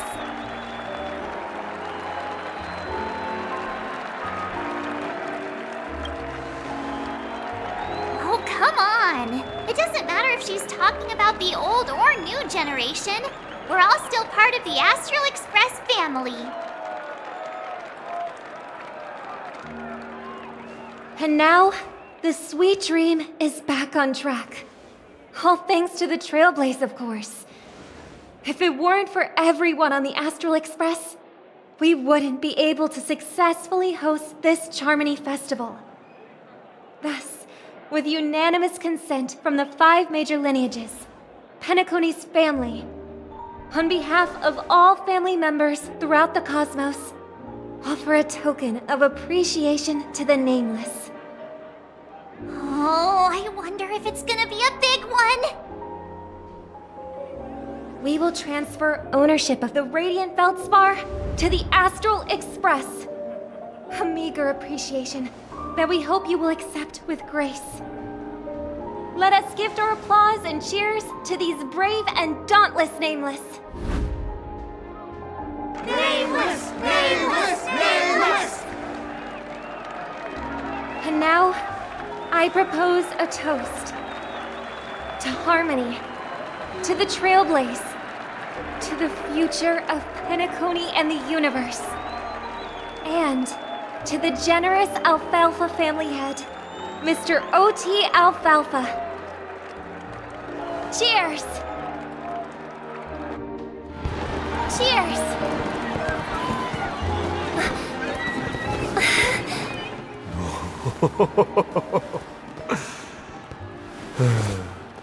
To make a decision like that. This little bird is no less capable than her brother. All's well. Right. But have you forgotten someone, my gray-haired friend? I put a bomb on this ship. You have 10 minutes to find it. Better hurry. When did this get shoved into my hands? There are still so many bombs. Now's not the time for plot twists. I can't handle this alone. Time to create a group and inform everyone.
Let's start following the plan.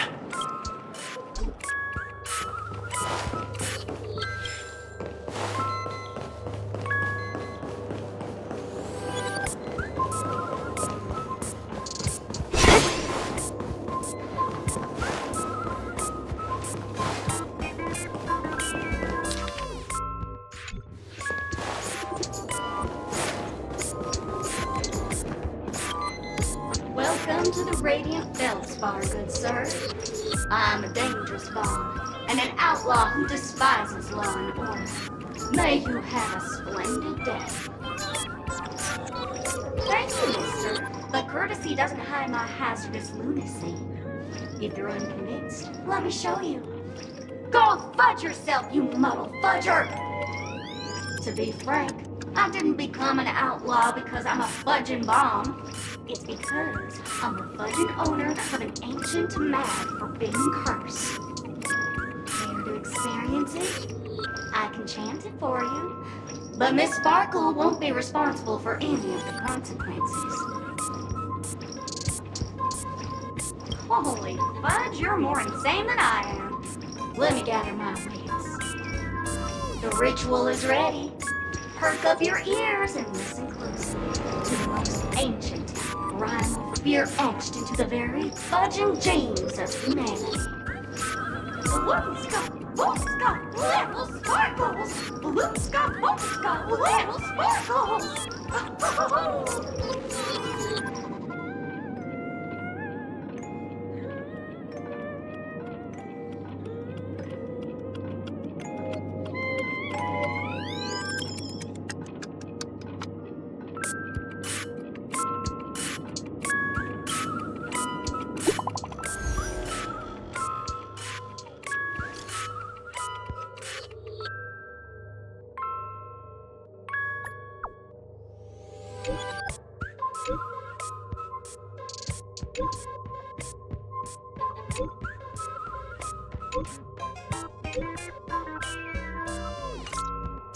At least I made some progress. Gotta keep working at it.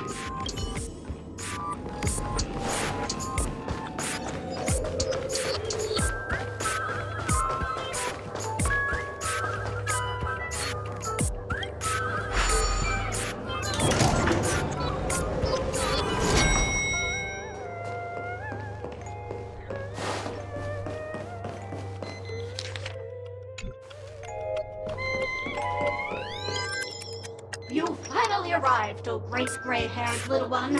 I'm the constable around these parts, and right now, I'm posing as a bomb. You don't like it? Fine.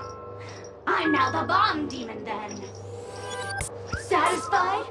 If not, you'll just have to make do. Alright, now that you've found me, it's my turn to complete my mission. Next, I'll count down from 5, and then explode! 5, 4, 1.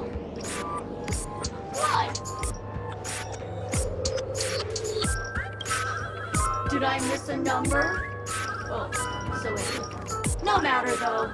I've never learned how to count before. I mean, Bomb Demon Doll has never learned how to count. I'm not even a real bomb. Was it surprising? Shocking? Horrifying? No.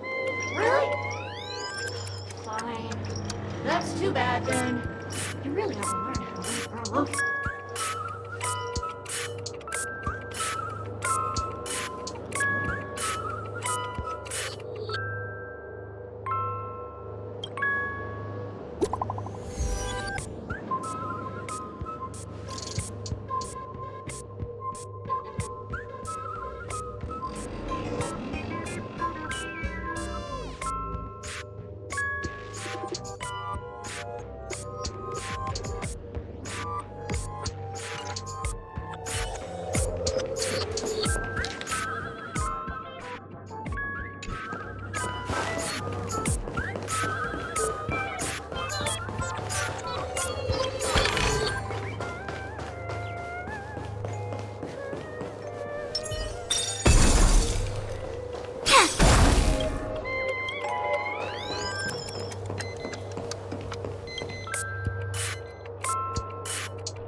again.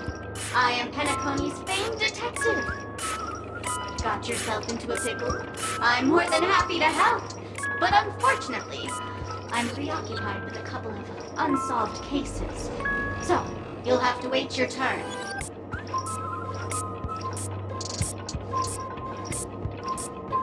Oh, drat! It completely slipped my mind. Dr. Boom specializes in explosives. I need your help, mister. You've had quite a few run-ins with Dr. Boom. And with the recent bomb situation, you're bound to find evidence that proves Dr. Boom is the killer. The first case is the Soul Glad factory arson case. We found a hammer, a doll, and half a liter of unidentified fluid at the scene of the crime. Our forensics results show it's a red herring. The second case is the Blue Hour auction robbery. A gang of masked thugs broke in, stole a fragment of the Astral Express, and left behind a large hammer, a doll, and a half-dead red herring at the scene. Those are all the details. The way I see it, there must be a link between these two cases that will be the key to exposing Dr. Boom. I trust in your deduction. Which piece of evidence do you think is the deciding? Bing, bing! Correct answer! You're good, gray hair. Your mind is pretty sharp. Seeing as you've put in so much effort, I'll throw you a bone. The bomb's not here. This is only a frame head craftily set up. Hurry! Time's running out. You better find that real bomb quickly.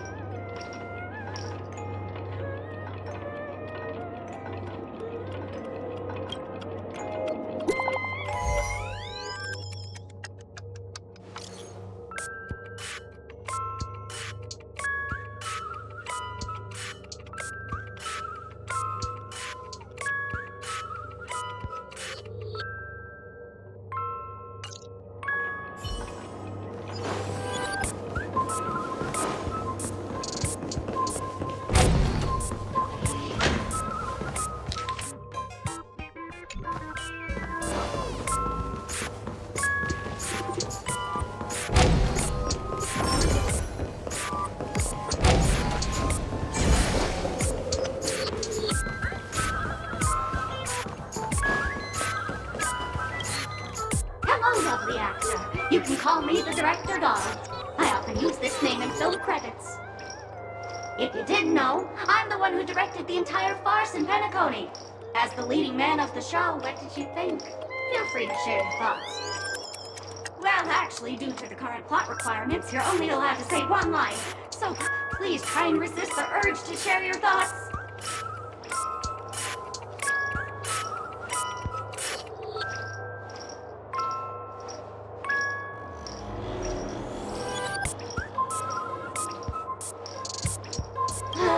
It's all my fault for being duped by the masked fools.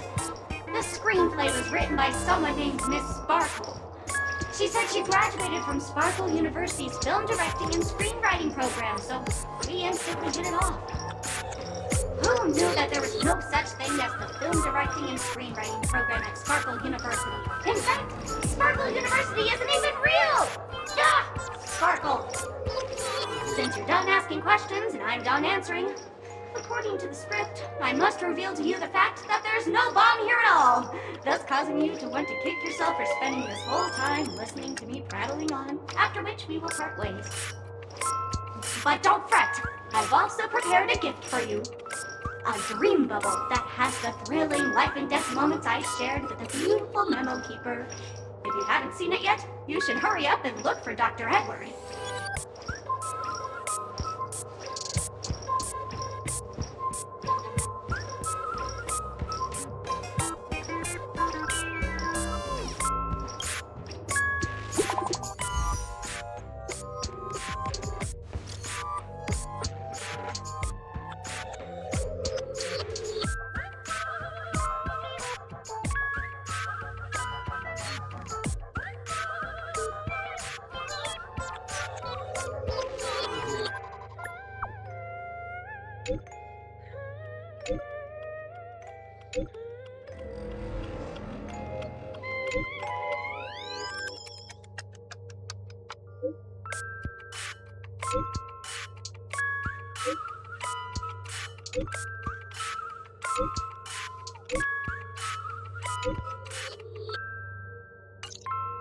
Not much time left. I hope I make it.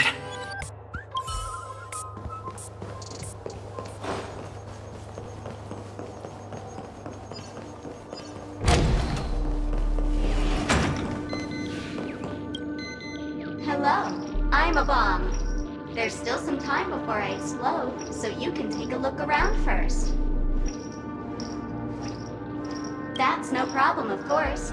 But if you don't want to go too far, I can also play a soothing tune for you in case you get bored. Now playing Never Give Up, Never Surrender by the trending superstar Astrictly from the Epsilon 12 system. Oh, hang on. Penacony's family have not purchased the rights to this song. We can't play it here. How about this? I'll recite it for you. Next up, please enjoy a recital of Never Give Up, Never Surrender. Oh, aha! If you ask me how I feel about you, don't tell me that you pretend not to see. They will never give you up, never make you sad. They will never give you up, never make you cry. They will never say goodbye to you, never tell lies to hurt you. Praise, aha!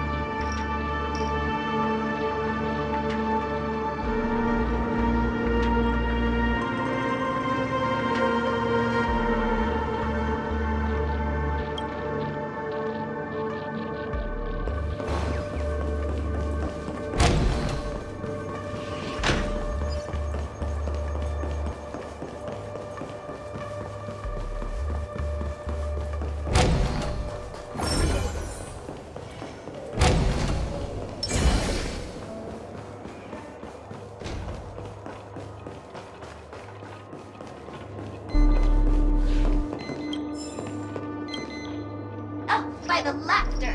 To think you've seen through my disguise this quickly! Honestly, my dear Mr. Gray Hair, you're just like the ferocious pangolin in Madame Susan's bedroom.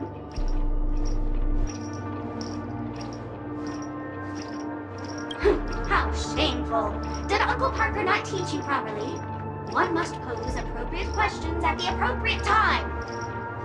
I'm on to you. You're here because you accepted bribes from the duplicitous and corrupt leader of that Sparkle gang. The scoundrel who wants to become mayor of Sparkle City. Blazin' Bro! This evil city has fallen into depravity. As the sheriff doll, I cannot idly stand by and do nothing. And now, only this imaginary neutron bomb can completely cleanse Sparkle City of your ilk. If you wish to defeat me, you'll have to face off against the great Sparkle's dolls. They're my fiercely loyal companions, and you'll never defeat them.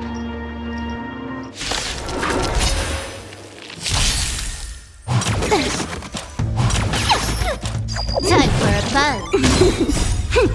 This is double speed.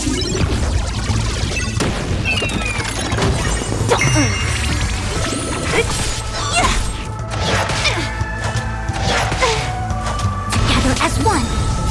Human creations. Time for a buzz. This is double speed. Who's next? Disappear among the sea of butterflies. Illusions of the past.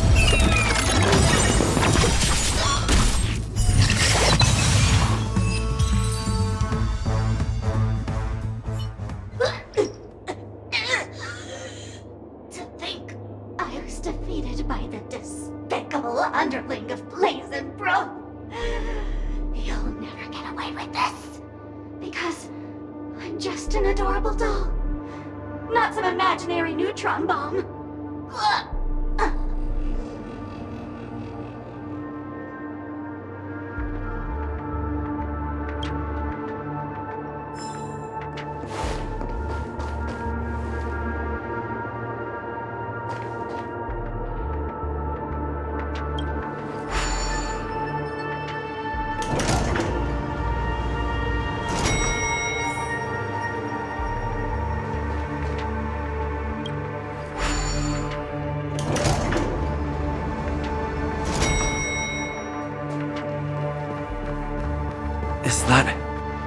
Firefly? 28 minutes, 46 seconds. 28 minutes, 45 seconds. You're here!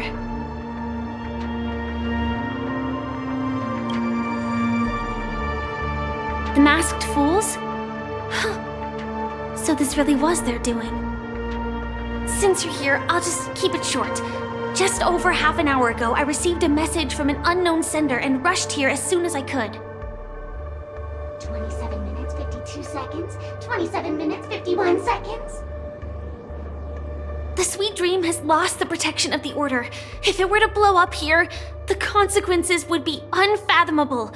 I've scrutinized it for a long time, but the bomb's design is incredibly unique, as if it's been locked by some mysterious path force.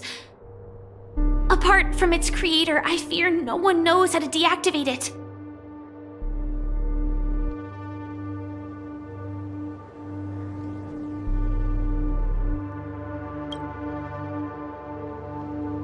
You mean the Watchmaker's guests? That's a pity. Based on my experience, I don't think any of them can turn the tide on this situation. The Memo Keeper may be able to teleport the bomb to a deserted location, but I have found a note inside the doll.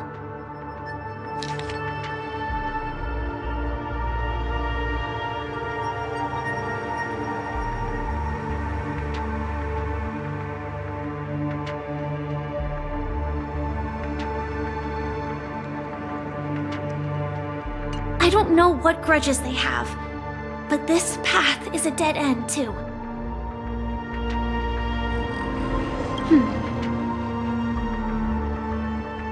Actually, there might be another way. Do you still remember? The script said that I will experience death 3 times in the Land of Dreams. I think this moment heralds the 3rd time.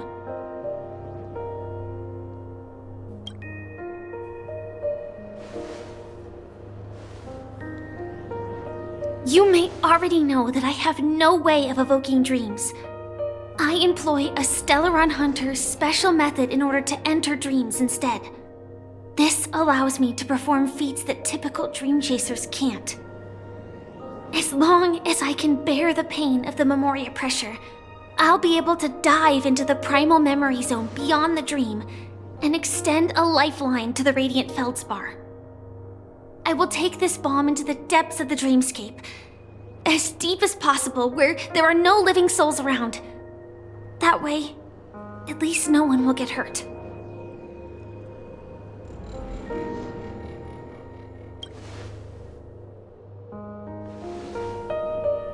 Don't worry. I believe that this Firefly armor will be enough to take me to where I need to go before the countdown ends, and maybe even make it back safely. At present, this is our best and most logical course of action. After all, a long story deserves a happy ending. I have some words to share with you, though they were spoken to me by Miss Acheron. She said that the so-called impossible is merely something that is yet to happen. At the moment, there are so many things that seem impossible, but are they really never going to happen? Maybe it's just that the moment to disprove these impossibilities hasn't arrived yet. Whether it be a literal ending, suffering akin to death, or a harrowing deathscape. Before the appointed destination arrives, they are all the same. Yet I can still make myriad choices.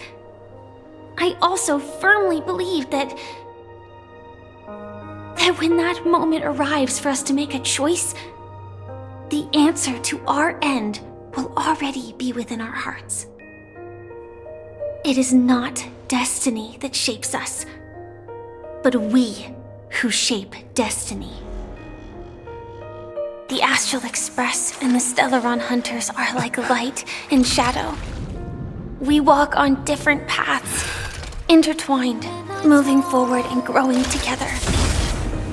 Maybe the end is predestined, but it is not today. Since things are the countdown. Human life is short, just like fireflies to a flame. So if you have an answer in your heart, always remember, don't leave with any regrets. We have this right, don't we?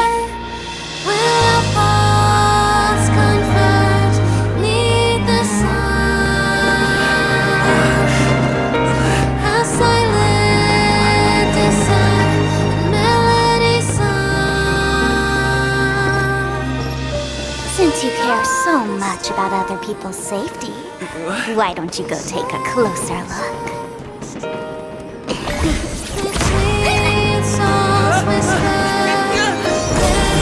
You see, everything is possible in this land of dreams.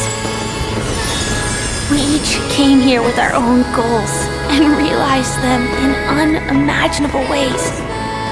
Regardless if the result was a sweet illusion or a bitter reality. It was an answer we longed for, day and night. So, why do people choose to slumber? I think it's as you said. Because in the end, we will wake up from our dreams.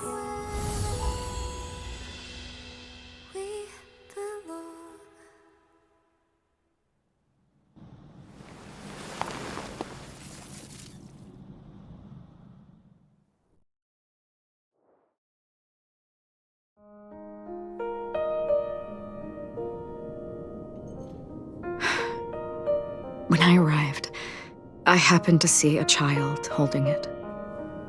He said the flowers were prepared by Aunt Jessie for the watchmaker and the war comrade he'd missed his whole life. Mikhail would place 2 bunches of flowers here year after year. And after he left, it became 3. Your wishes will always be remembered by someone. Now, Penacony, as you hoped, has welcomed the dawn after a long, dark night. The path forward may not be a bed of roses, but at least people are prepared to step forth towards freedom. Tiernan, you can go home now. While the Nameless are also preparing for the next stop of their voyage.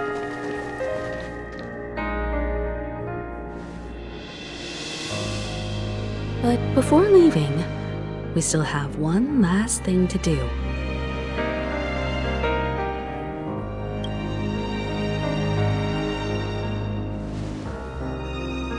Looks like you've also noticed that history fictionologist is nowhere to be found in Penacony, disappearing just as quietly as when he first showed up. I believe he must have come here at the end, to bid farewell to his nameless friends.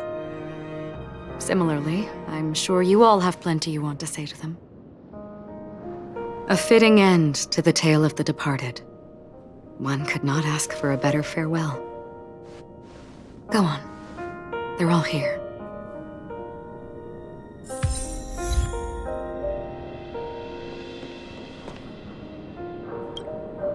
Honestly, when I heard the conductor's request, I was pretty surprised.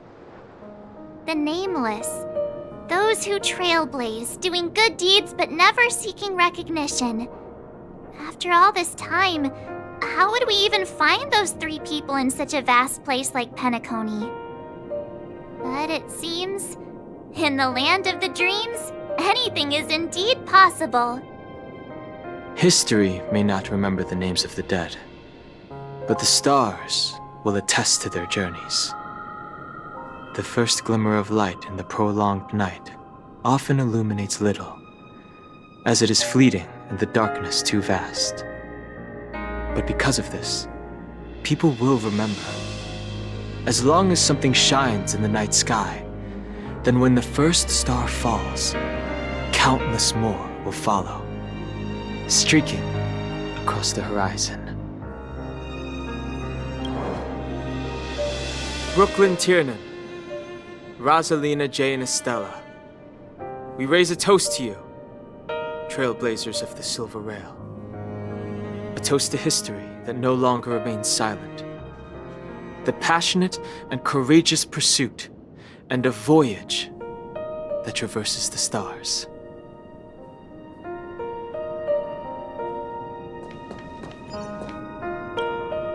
That statue. It wasn't here last time. Looks like this is the last riddle that Mr. Gallagher left for us. In the end, we still failed to figure out his true identity, or if he was even a living person. What should I say? I mean, this guy is definitely a history fictionologist, all right. I'm suddenly reminded of the time at the theme park when he said he was only 13 years old. Could that have meant something too? Either way, he's an enigmatic character for sure. At least our journey together in Penacony was real enough. And his loyalty and love for this land must have been real too, right? Gallagher, we raise a toast to you, the slumbering hound. To the festival's invitation, to all lies and the singular truth. If we ever meet again, please don't talk in riddles.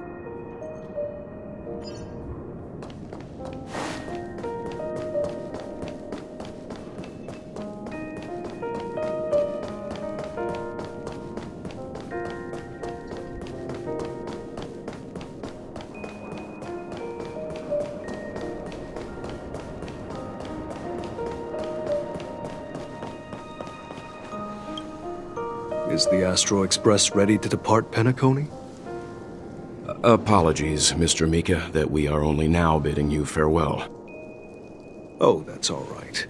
You've all done so much for the Watchmaker, and we are forever indebted. Allow me, as the representative of Dreamflux Reef, to make another toast to all the nameless. What will the people of Dreamflux Reef do now? Many will continue to live here. Those accustomed to being awake will mostly have a hard time getting used to a life of darkness with their eyes closed. Though the order has faded, there must be someone to watch over this primal memory zone. Penacony's nights are long, and there are many who are still far from a good night's sleep. As for the sweet dream over there, we're still managing without it, aren't we? Mika and residents of Dreamflux Reef, we raise a toast to you, watchers of the long dream. To your tenacity throughout time, to each sorrowful night, and to the dawn that is finally upon us.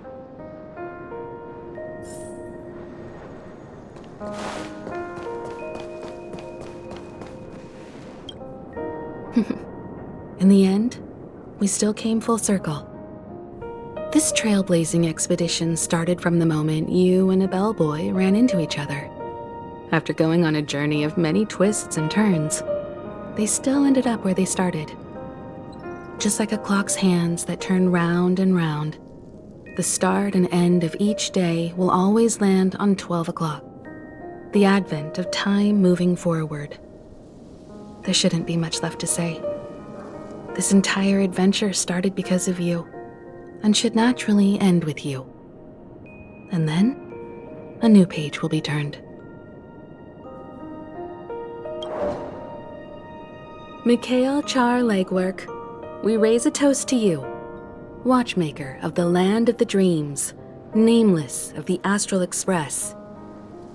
To Penacony's past, present, future, and the child's unwavering dream unto death. With that, our duty as nameless should be complete, right? The trailblaze can illuminate the way. But ultimately, the future of a world belongs to those who live in it.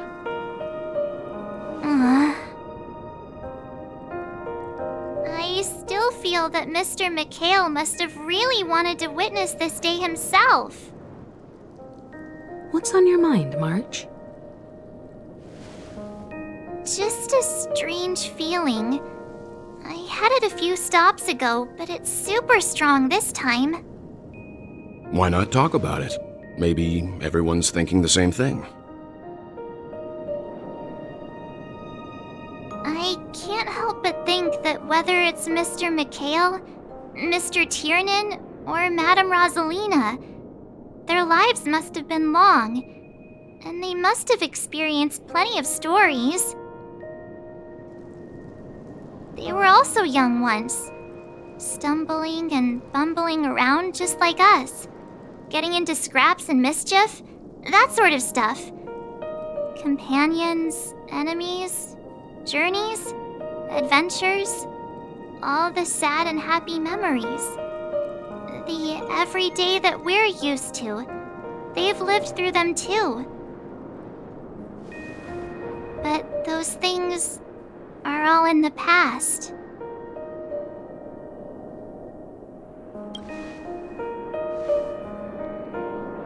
I know, but the thing that I can't get out of my mind is the present. It'll be easier to understand if I use an analogy. Like when you're reading a book. If one of its characters keeps running into obstacles and experiences an ending full of regrets, we're bound to feel a bit mixed about it, right?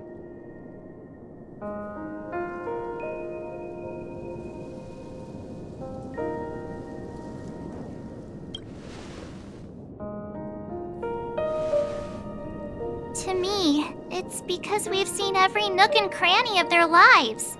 We see these people as special. So, even if there are parts of it that aren't really realistic nor logical, we still hope that their story gets a good ending when it comes. But what if they and we aren't really that special? When Mr. Mikhail sat in this chair, waiting for the Astral Express to arrive every day, what was he thinking? And if, at the end of his life, he could still firmly say he had no regrets, then what is this regret we feel in our hearts right now? I think each and every one of us is searching for the answer to this very question. The universe is vast, and our lives are but specks. The trailblaze never ends, but against the backdrop of the cosmos, the average person's lifelong journey is merely a short stretch. But it is in this minuscule distance that paths cross and countless worlds connect. The universe may not remember every person who leaves a tie along the silver rail, but we will. As long as we remember, their stories will never end. And what Mr. Mikhail has left for us is his answer to this very question. It may not be perfect, but it left a smile on this storied, jaded old Nameless's face at the end of his life. And its meaning will be interpreted by those who come after us. It's not the answer that's important, but what we can learn from others' answers, right? This is what trailblazing is. Sure. I'm really sorry for bringing down the vibe. Quick, Don Hung, tell us a dad joke to lighten the mood.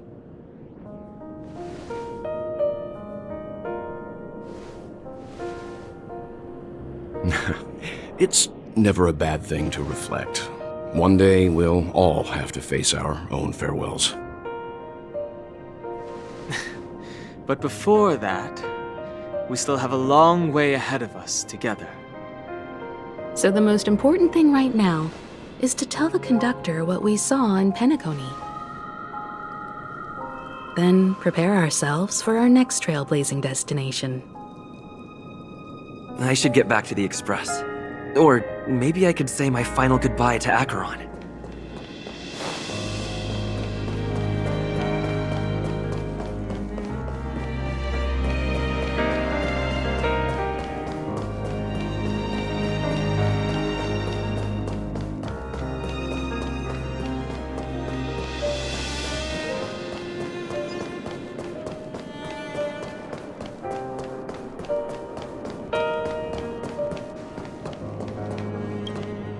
Do you still remember when we first arrived in Penacony? Who would have thought our paths would cross in such a way? Come to think of it, I didn't even get a chance to formally introduce myself. Simply put, I'm a self-annihilator who was cursed by the Nihility. My hometown was destroyed a long time ago, and the whole world was erased beneath their shadow. In order to fight against the cruel end of self-destruction, I went on a journey in search of a way to sever the chains of the Nihility. After a long and grueling search, I am convinced that my destination lies within the depths of the dark web, where reality and the Nihility are separate. In there lurks a secret called Device 9. One day, I'll reach it. The ocean of stars is vast, and given our destinations, I'm afraid our paths may not cross again. But the trailblazing expedition ahead is always full of unknowns, and my blade is sharp enough to sever fate. As long as we maintain our original resolve, I believe there will come a day where we will meet again.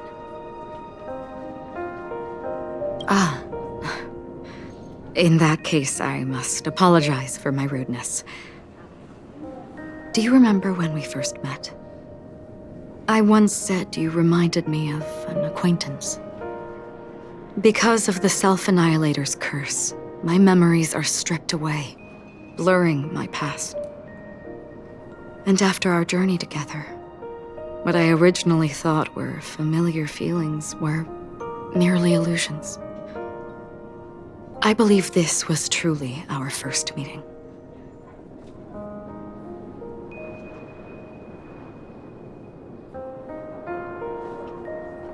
What do you mean? It's improbable that you've crossed paths with my past self. What I mean is, there is nothing left to retrace there. Only nihility. I see. You've also had a similar experience? Then you should know that this me and your memory of me are not the same person.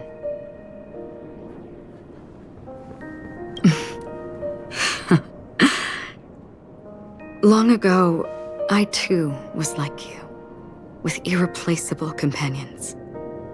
We also embarked on journeys, making the best choices we could, whenever we could. Unfortunately, we didn't achieve the outcome we wanted. But moments like this make me feel like they never even left. In this universe, there exist countless worlds that are similar yet different, and countless people who are alike yet distinct. I too have wandered alone, encountering acquaintances on strange worlds, seeing their silhouettes overlap with my past. In your opinion, what does this déjà vu mean?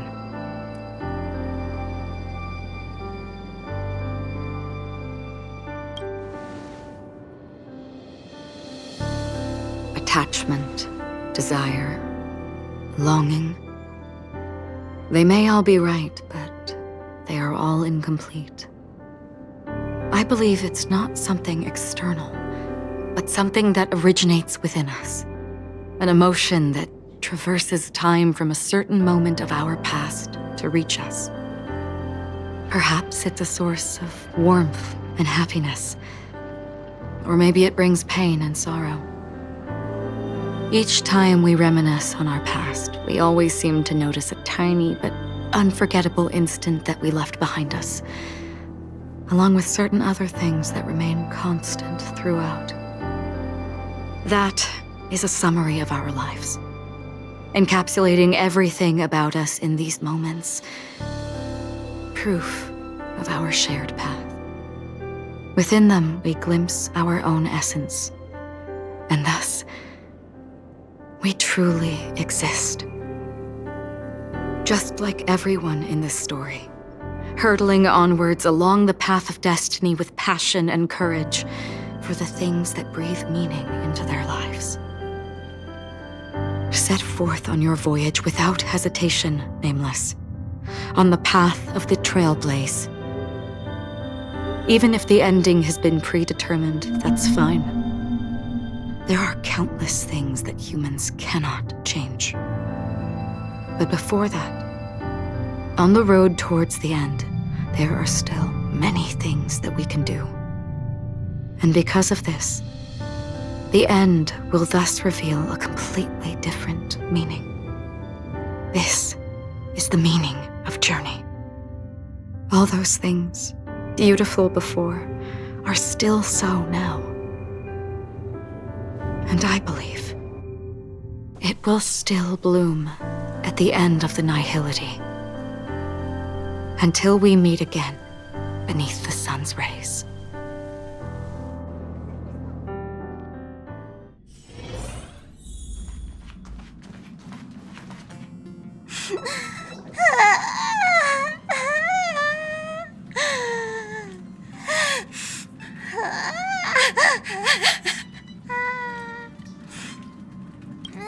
There. Chin up, Pom-Pom. Don't be sad. Don't cry. Wow. Your method of consolation is truly unsophisticated. Still better than just standing there like a scarecrow. Oh, hey! You're finally back! We told Pom-Pom all about our adventure, and they suddenly started crying. I've never seen Pom-Pom so sad before. The conductor never cries. Pom-Pom is never sad. Pom-Pom is just angry. Yeah, angry. No matter where the express stops, you lot always manage to cause chaos. My well-thought-out timetable completely ignored. If you carry on like this, the express is gonna run out of fuel. That's right. Pom-Pom is just angry. It's not because of Misha, Tiernan, Rosalina, and the rest.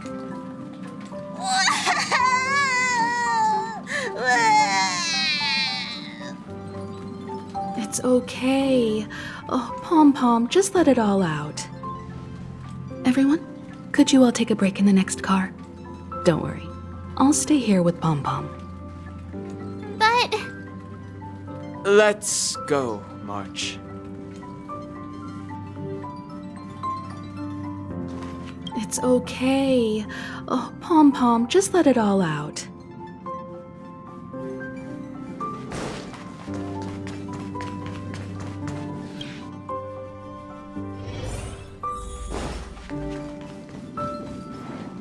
I never expected Pom-Pom would be so distraught.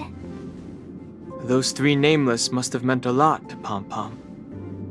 No one knows exactly when Pom-Pom boarded the Express, but one can surmise that their journey has been filled with many hellos and goodbyes. Probably more than we can imagine. The fact that they're crying so hard is probably a good sign. It proves that Pom-Pom's emotions haven't become dulled by the grind of time. They still deeply cherish every nameless who has boarded the Express and value every journey shared with them. Leave it to Himiko. When it comes to comforting, there's no one better on the Express. Well, they were a little emotional at the time, but I'm afraid that's not out of the question. Since you joined us, the Express has stayed longer than anticipated at every stop along the way, and to ensure that everyone always makes it back on board, Pom-Pom has had no choice but to delay the warp jump schedule. I see. No wonder I can regularly hear Pom-Pom pacing anxiously up and down the corridor. Turns out Pom-Pom's been silently putting in a lot of work for us. Wow.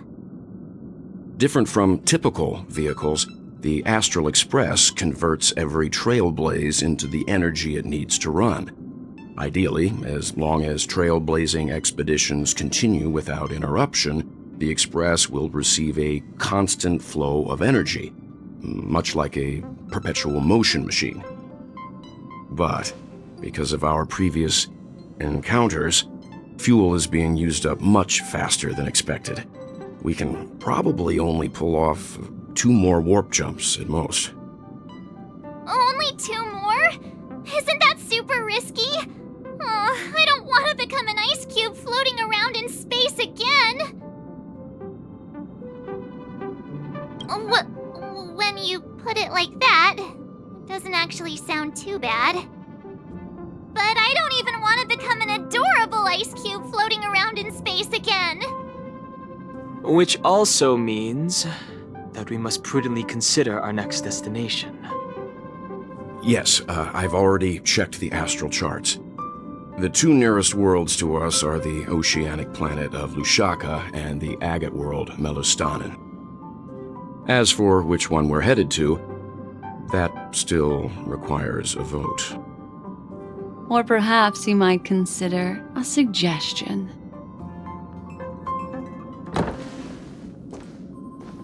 Everyone, we meet again.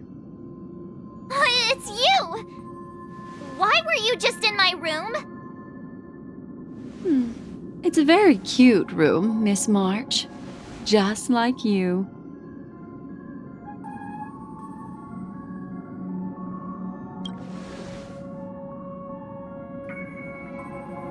Memo Keeper, let's put aside how you managed to sneak past everyone and board the Express for now. You mentioned a suggestion.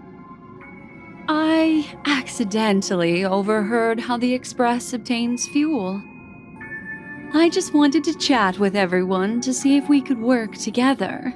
But now, it appears my suggestion could be the very lifeline that saves everyone. Please speak candidly. Depending on what you say, we could very well ask you to disembark. Ah, the Permanence's descendant. What a charming little dragon, especially with those mired memories of yours. But I digress.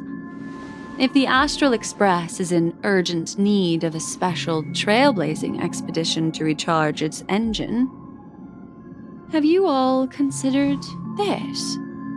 Perhaps your destination could be a world that even the renowned Akivili never reached. Should you be able to lay down a new stretch of silver rail, the Express may never have to worry about energy ever again. Trailblazing to a world that even Akivili has never been to? Is that possible? Continue, Memo Keeper. This destination of which you speak, what sort of world is it? A world that many across the universe don't even know exists. A world hidden away from outside observation. Its presence only revealed by the light from the mirror of the Garden of Recollection. A world fettered by 3 paths, its destiny hanging in the balance. The Eternal Land, Amphorius.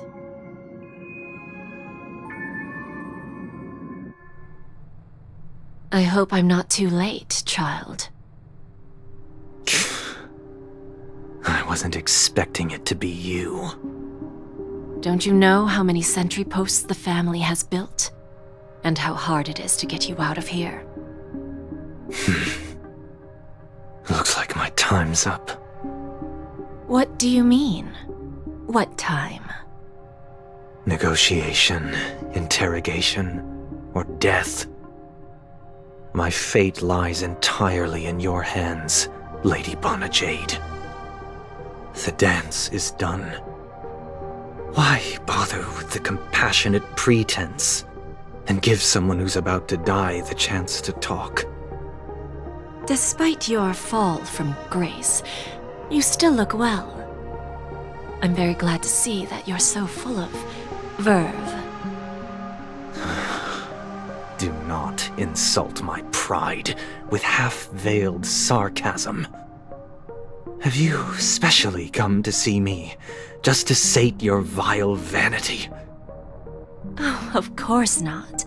I merely came to fulfill your younger sister's wishes, to offer you a generous trade. That is, if you're willing to accept. Robin?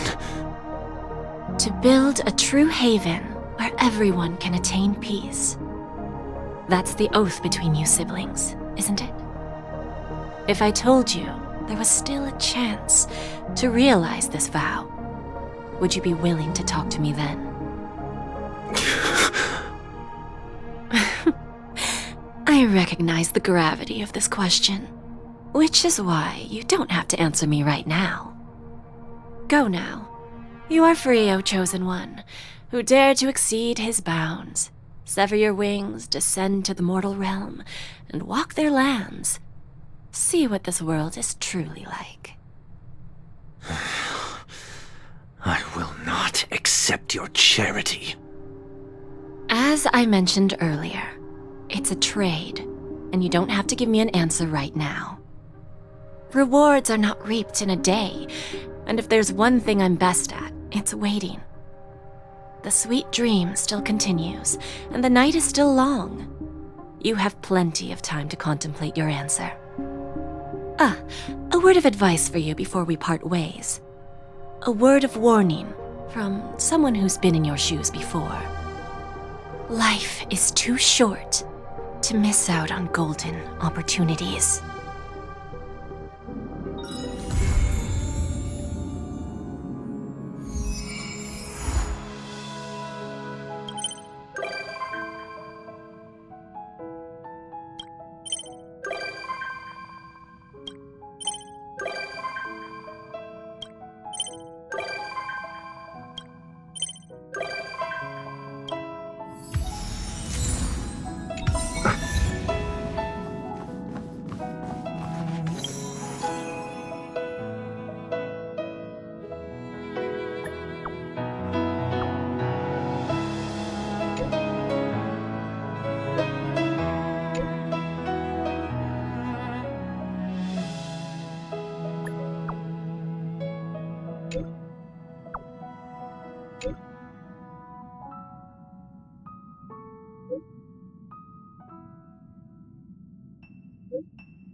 Holy shirtballs! The synthesizer on this express is lit as fudge. Following this synthesizing method, would it turn a bag of trash into treasure? Huh. Vomit-inducing. Holy forkeroni. So it's a powerful drug. Hey, friend. Can I borrow some trash from the express to synthesize? Might come in handy when bullets get stuck in my throat. Anyway, other than this synthesizer, are there any other cool toys on the express? Looks like you're prepared to be the express's tour guide. Then, let's not waste any more time and get started.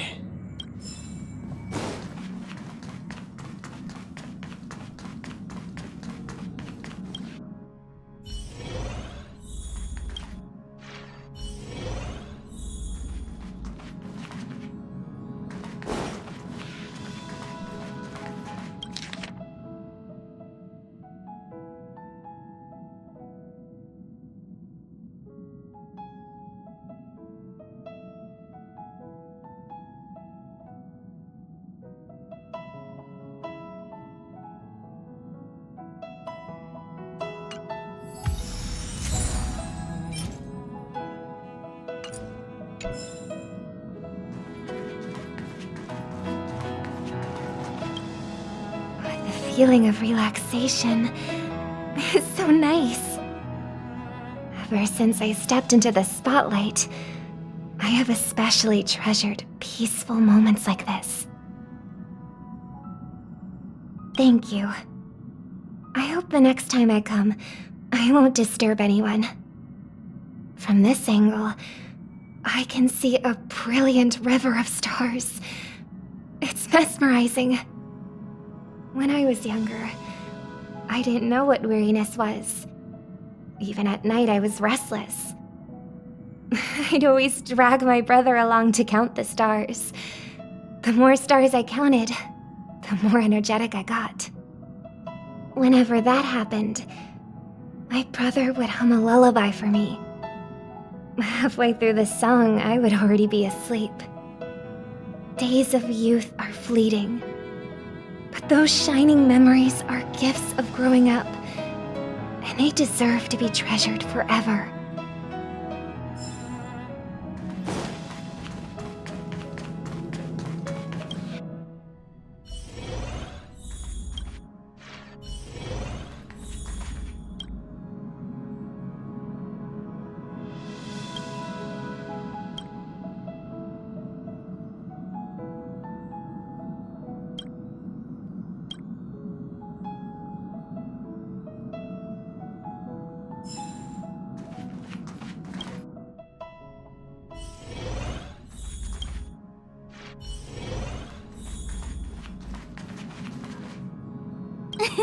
Great, you're here. It's a secret, and it's a good thing I got here so fast. Otherwise, you would have missed the fireworks I prepared. Ugh, I'm not that big of a baddie, you know. Although I've made quite a few mutually assured destruction buttons, it's not like I'm going to blow up everything I see. Gray hair, don't be so nervous. I took a mutually assured destruction button and repurposed it into a sky full of sparkles button. I really wanted to give you an epic fireworks show. I tested it so many times just to make sure. And now that I finally boarded the express, it doesn't even work. Oh well. Luckily, I brought along some sparklers too. Let's light them up. Look, aren't they nice? Wait, hold up. Where are you going? Don't leave!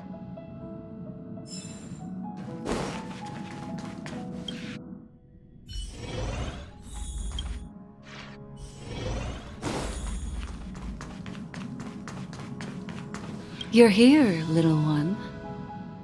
I saw some memory fragments drifting outside the window, and I intend to salvage them. How cute. By salvage, I mean to slowly get close to those memories and then exert my Memo Keeper power to retrieve them. There are too many discarded things in the sea of stars. Our predecessors' trodden paths and forgotten pasts should have left behind vivid marks across the universe. I once felt regret for those that were lost without a trace. But fortunately, we were later able to sense, discover, and preserve them.